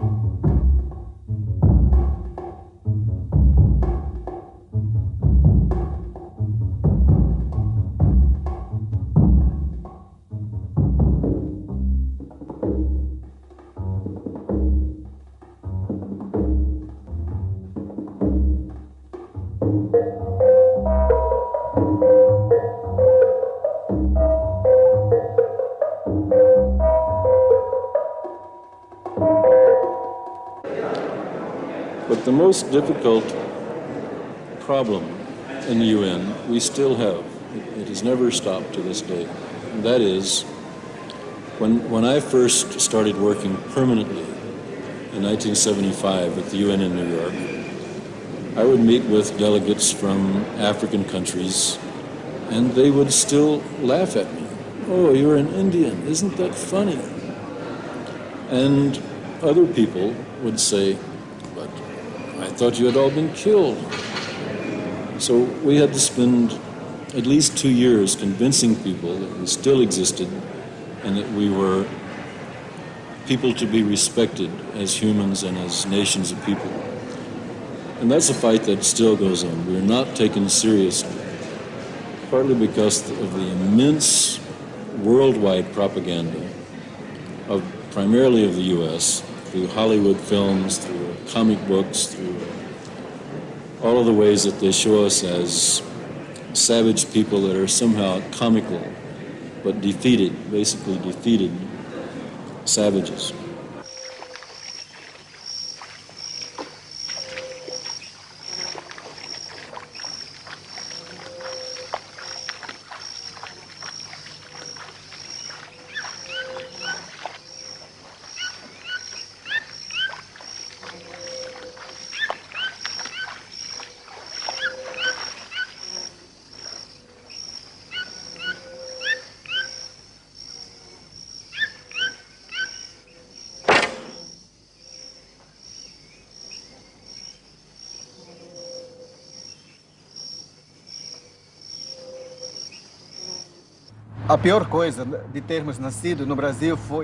The worst thing of all is to be born an Indian in Brazil. We don't have any equality with the whites. When I speak of the whites, I mean the ones with power to dominate, not the slum dwellers. The white man, he's the one who wants to dominate and exploit. Next to these people, we don't feel equal. But we feel equal with exploited people, with those who are aware. We are not the only exploited ones. There are thousands of us, millions. That's how I see it. We need to become more aware, because those who govern us do not tell the truth. They have never represented the Brazilian people, and even less do they represent the indigenous communities.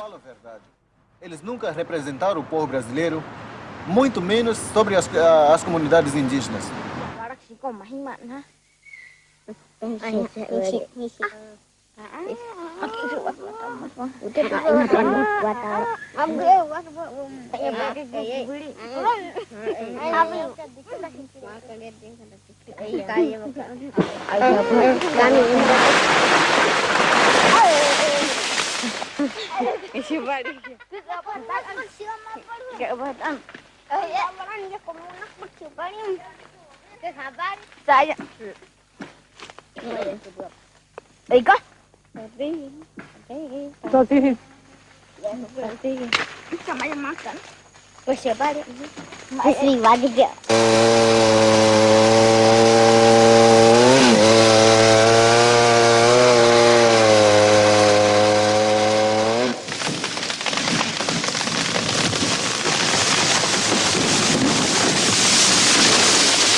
No nosso modo de ver, o progresso do branco não é o progresso. For us, the white man's progress doesn't mean progress. The dam at Itaipu, for example, has already flooded the lands of the Guarani Indians. This destruction, this progress, has harmed not only the indigenous population, but also the peasants. Causou também casos sérios às populações camponesas. A outra usina hidrelétrica, que é Tucuruí, The other dam, Tucuruí, represents a big danger because 100,000 families are threatened with death from the poison dropped by planes exploiting the forest. The water of the planned lake will be contaminated, putting all the population of Belém at risk. More than 25,000 monkeys will die, and more than 7.5 million acres of land will be flooded. This kind of progress is a complete tragedy for us. mais de 3 milhões de hectares vai ser inundado. Então esse tipo de progresso para nós é totalmente triste. Agora o que eu posso esperar aqui da What I hope for from Europe and from Europeans is that at least a few of them will make a huge effort to make their children and their countrymen more aware, to enable the Indians of Brazil to continue their resistance, and that this resistance will be seen as a good example for Europeans. This is what we would like white people to understand.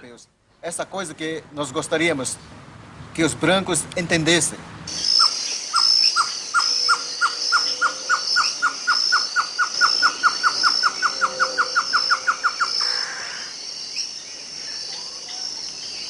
The structure of the United Nations, I think, is a miniature of the world. People come here, countries come here to get what they can from the countries that have power. The countries that have power come here to maintain their power. So there's no one here as a country that can basically take up our struggle with us in solidarity in a very serious way. When Puerto Rico first, for example, went to the Decolonization Committee in '75, the United States delegates went to various countries that sat on the Decolonization Committee and basically threatened them, like the mafia would threaten somebody. If you vote for Puerto Rican decolonization, we will take your money away or we will shoot you.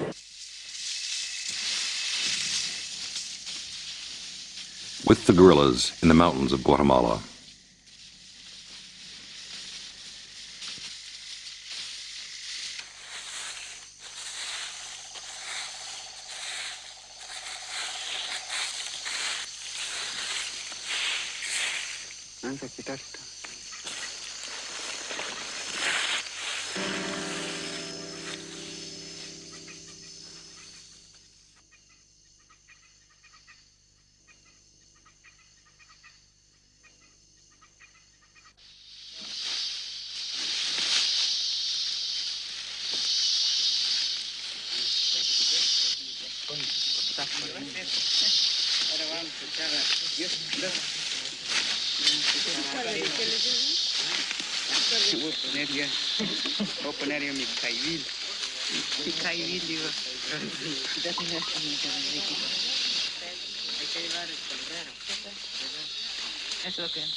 En Guatemala, la mayoría somos indígenas.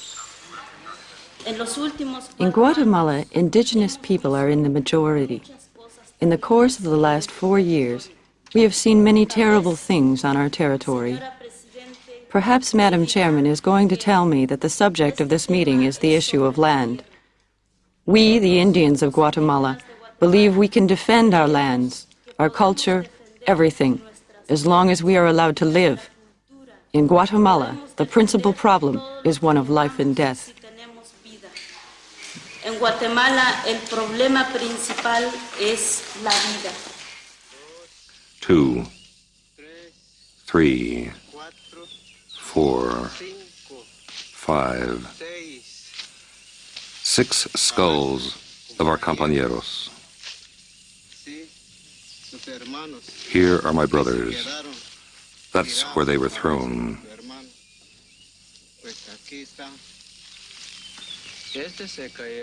They were killed at the encampment. The army discovered them and tried to interrogate them, but they refused to speak. So they took one and tortured him. They cut off his fingers as an example. Then they brought them here, near to the hiding place, and hung them, including the children. There are 19 people here, 19 people killed by the army.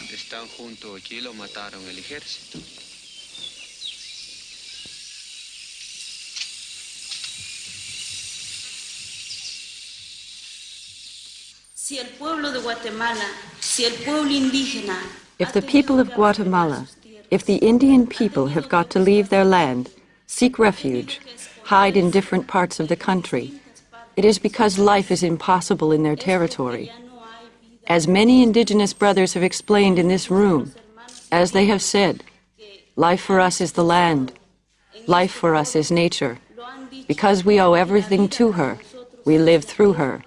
Therefore, if our people have abandoned all this, it is simply because we can no longer live on our territory.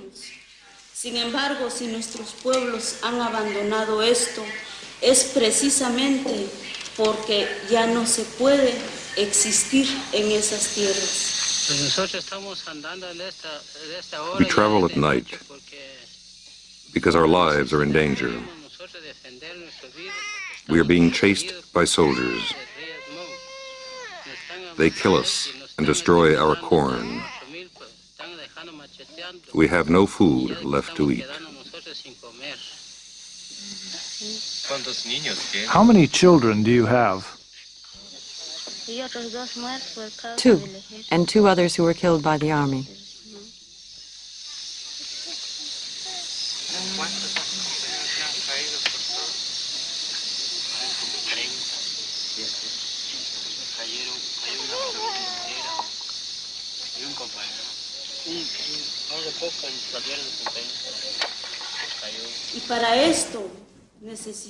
Because of this, we need to make our case known, to have it studied and become the subject of inquiries. Because we aren't a species of fish. We are human beings. We have a culture and an existence that we mustn't lose. This is how it is. We can't be silent about the situation here or elsewhere. It is our duty to speak of it. Ni aquí ni en otras partes, porque es nuestra obligación. The military has created, in the regions most affected by repression, centers of development. The aim is, according to the government, to rehabilitate the population and incorporate it in a national program of production. In fact, it is a policy to control the survivors, based on the creation of strategically placed hamlets and a peasant militia, the Civil Guard.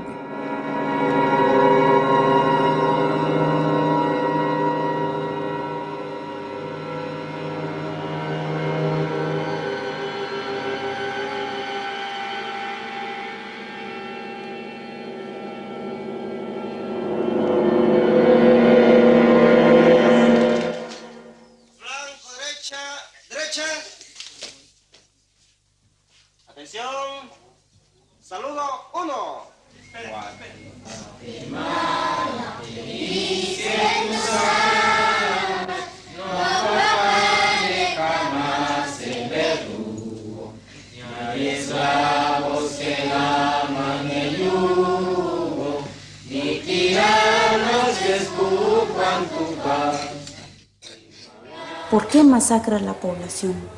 Por un lado, masacra porque Why do they massacre the people?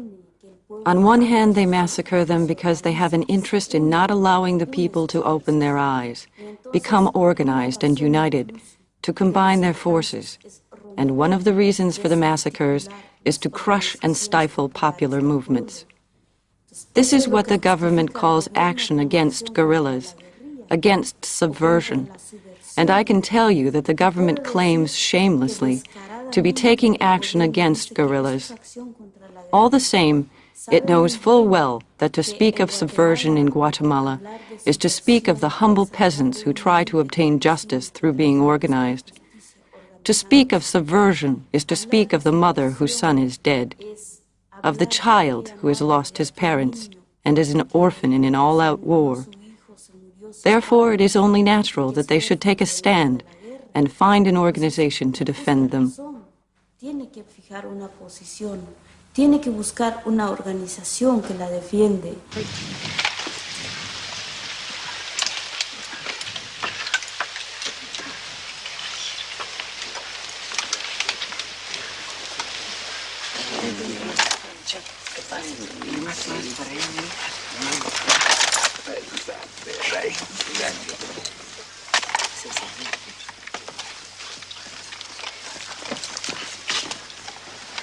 Soy combatiente Robin. Robin, 22 years old, Quiche. Soy combatiente Samuel, Samuel, 18, Canjoval.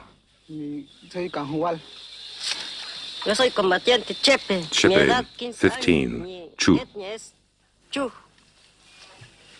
Soy combatiente Enrique. Enrique, 16, Mom. Mi etnia es Mam. Soy combatiente y mi nombre es Israel, 19, Quiche. 19 años de edad.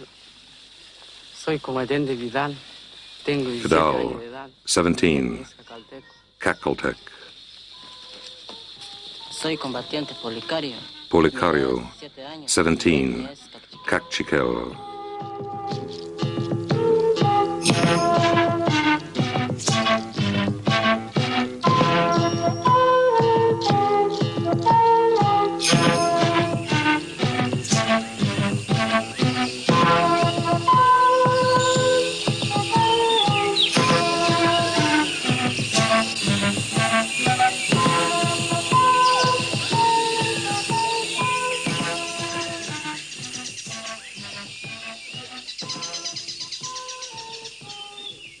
I have a dream, many other Indians have a dream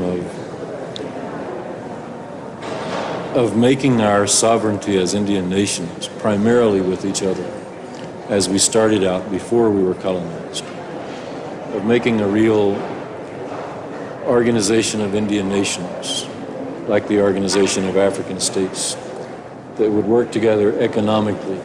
We could several Indian nations in the Americas have economic co-ops for growing coffee, cattle, different things. We could begin trading with each other economically. We could begin trading with each other culturally. What people are now learning in Nicaragua could be very useful to us in Bolivia or in the United States. And of course, in the international work, it can be more effective as we continue working together.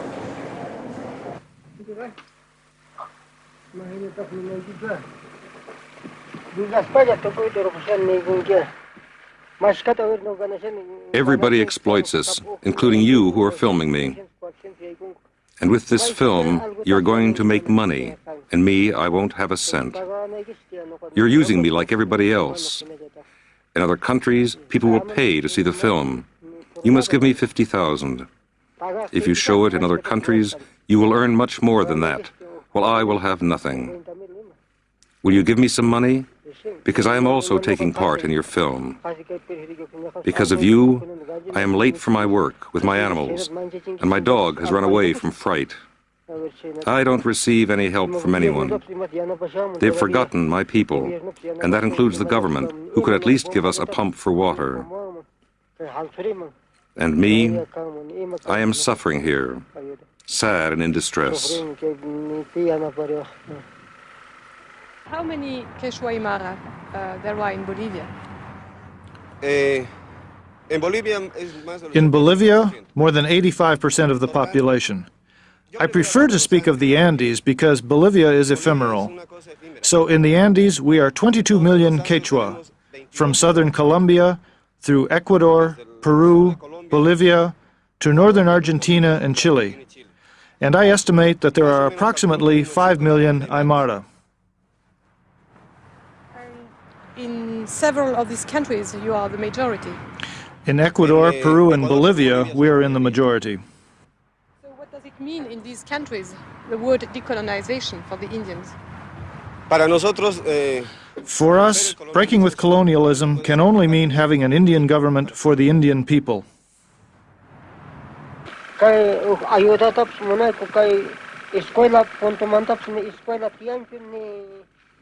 Here, there isn't even a school for our children. There is no progress at all. We don't know anything. We don't know how to read or write. We can't even complain to our government. If we could have a school now, our children would not be as ignorant as we are. We receive absolutely no help from the government, neither for our land nor for our animals. We haven't any money.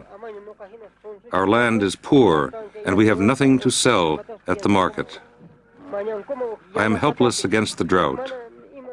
Without pastures, my animals will die. There is no water.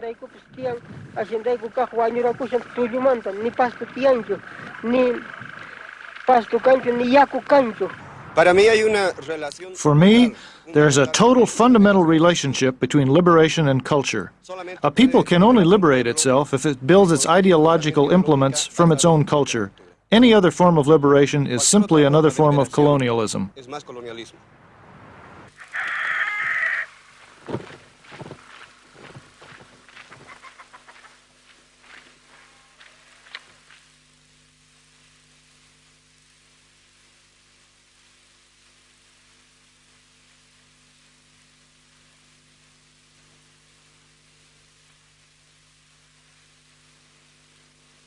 La civilización india, el Tawantinsuyo.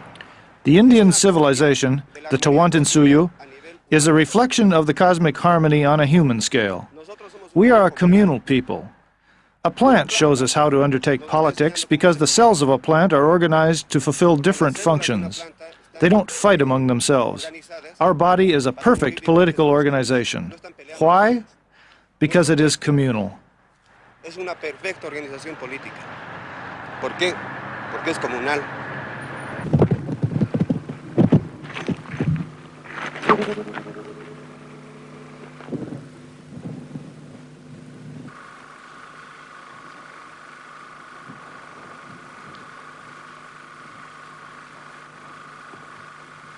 After, before, and during the 77 conference, we realized that we could make a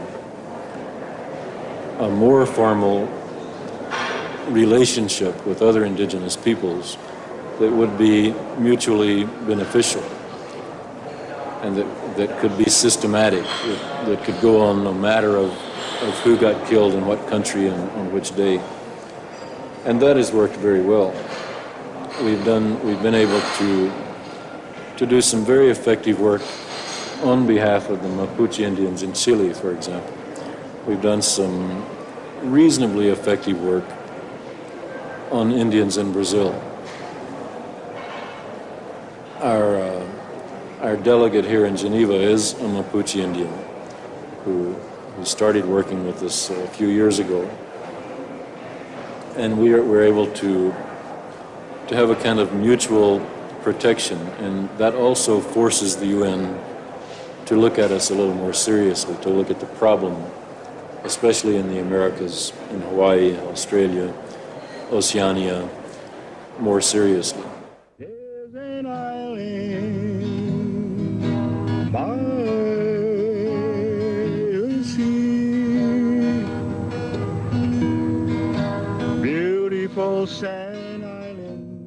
During the 70s, over 100 homeless native Hawaiian families took refuge on this island in the middle of the port of Honolulu, which had served as a public garbage dump.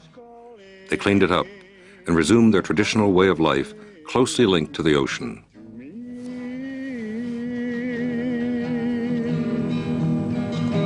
Beautiful Sand Island,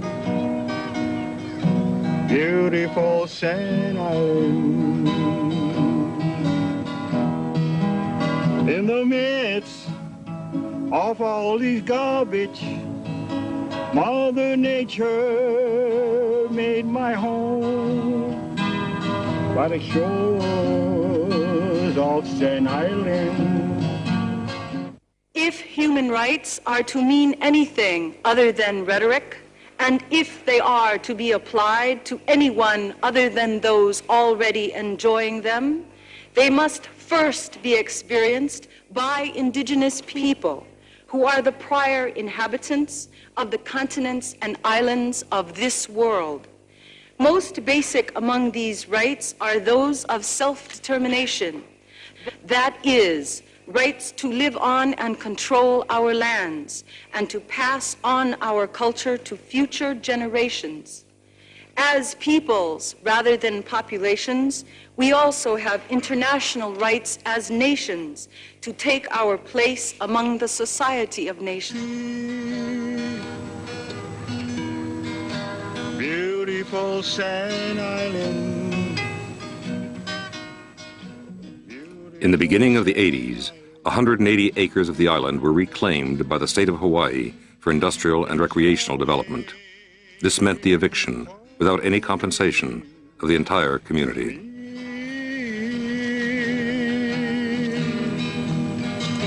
Beautiful Sand Island,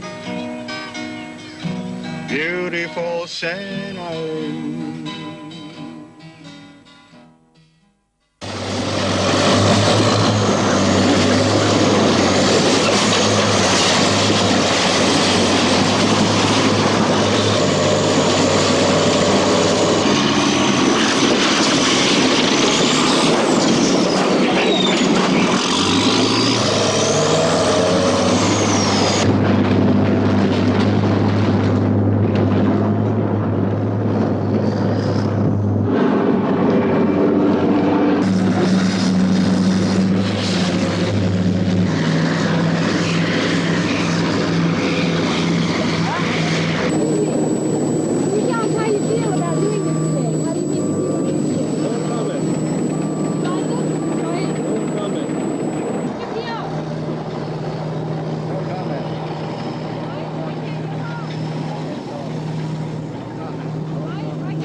Too much, man. This is time either we do it or else forget it. Forget about the Hawaiians. What you guys? These guys try to do what with us? We're not Indians. We're Hawaiian people, natives. This is our life.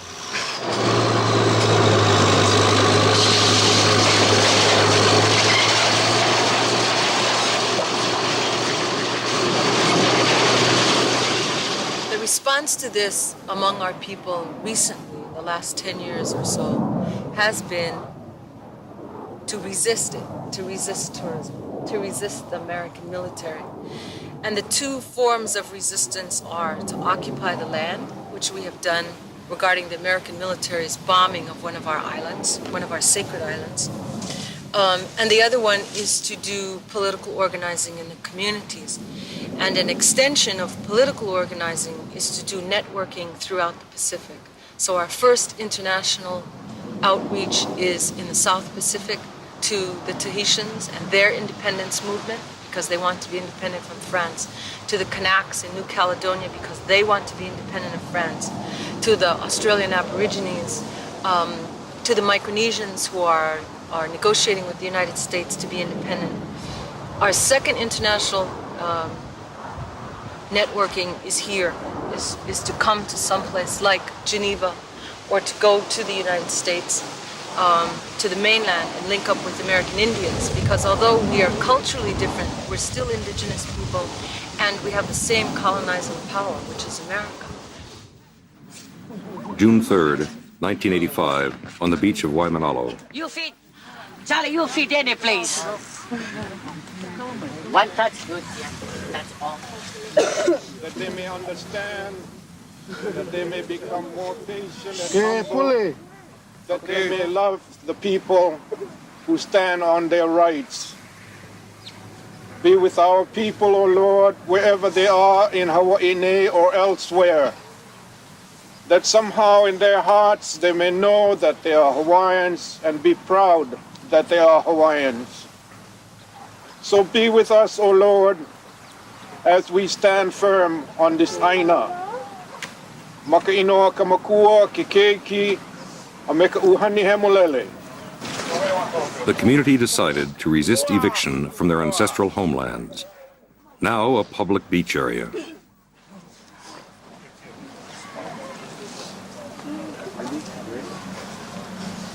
All indigenous people are caught in the East-West conflict. The Soviet Union and Eastern Europe say that they're more sympathetic, but they have indigenous people too. They mistreat other indigenous people.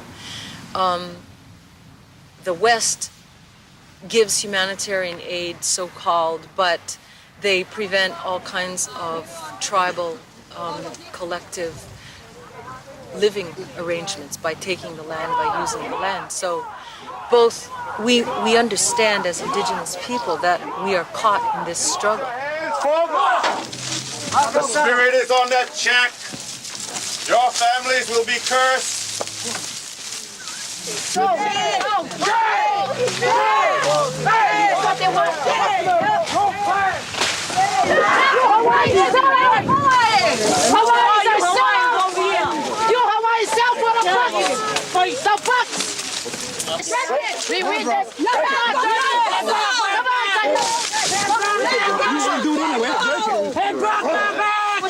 You guys! Come on, do it! Look at it! Come on, Stella! We don't house! What the hell? You guys get out! We let us go California! We not can live on the streets! Yeah! We don't have a house! Yeah! We're always broke! Yeah, away! We're always broke!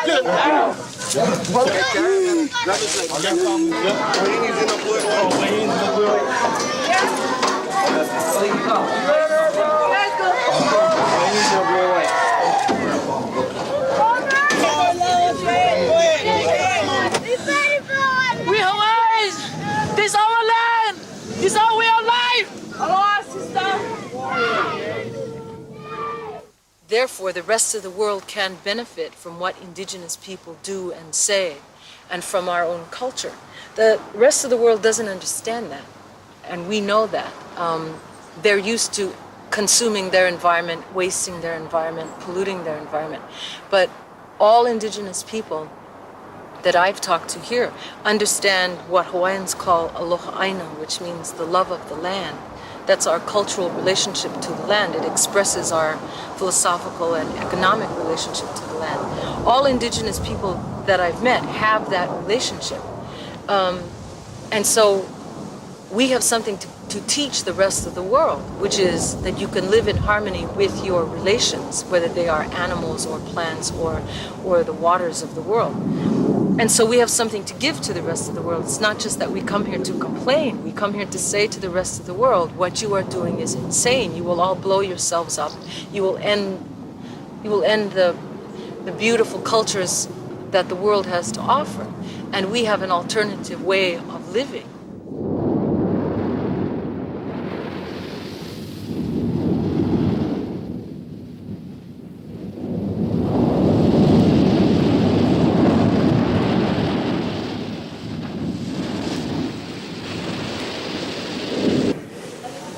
Also, the UN has no way to deal with what are now called indigenous populations, which means colonized people who are not officially colonized according to the UN standards of who is colonized.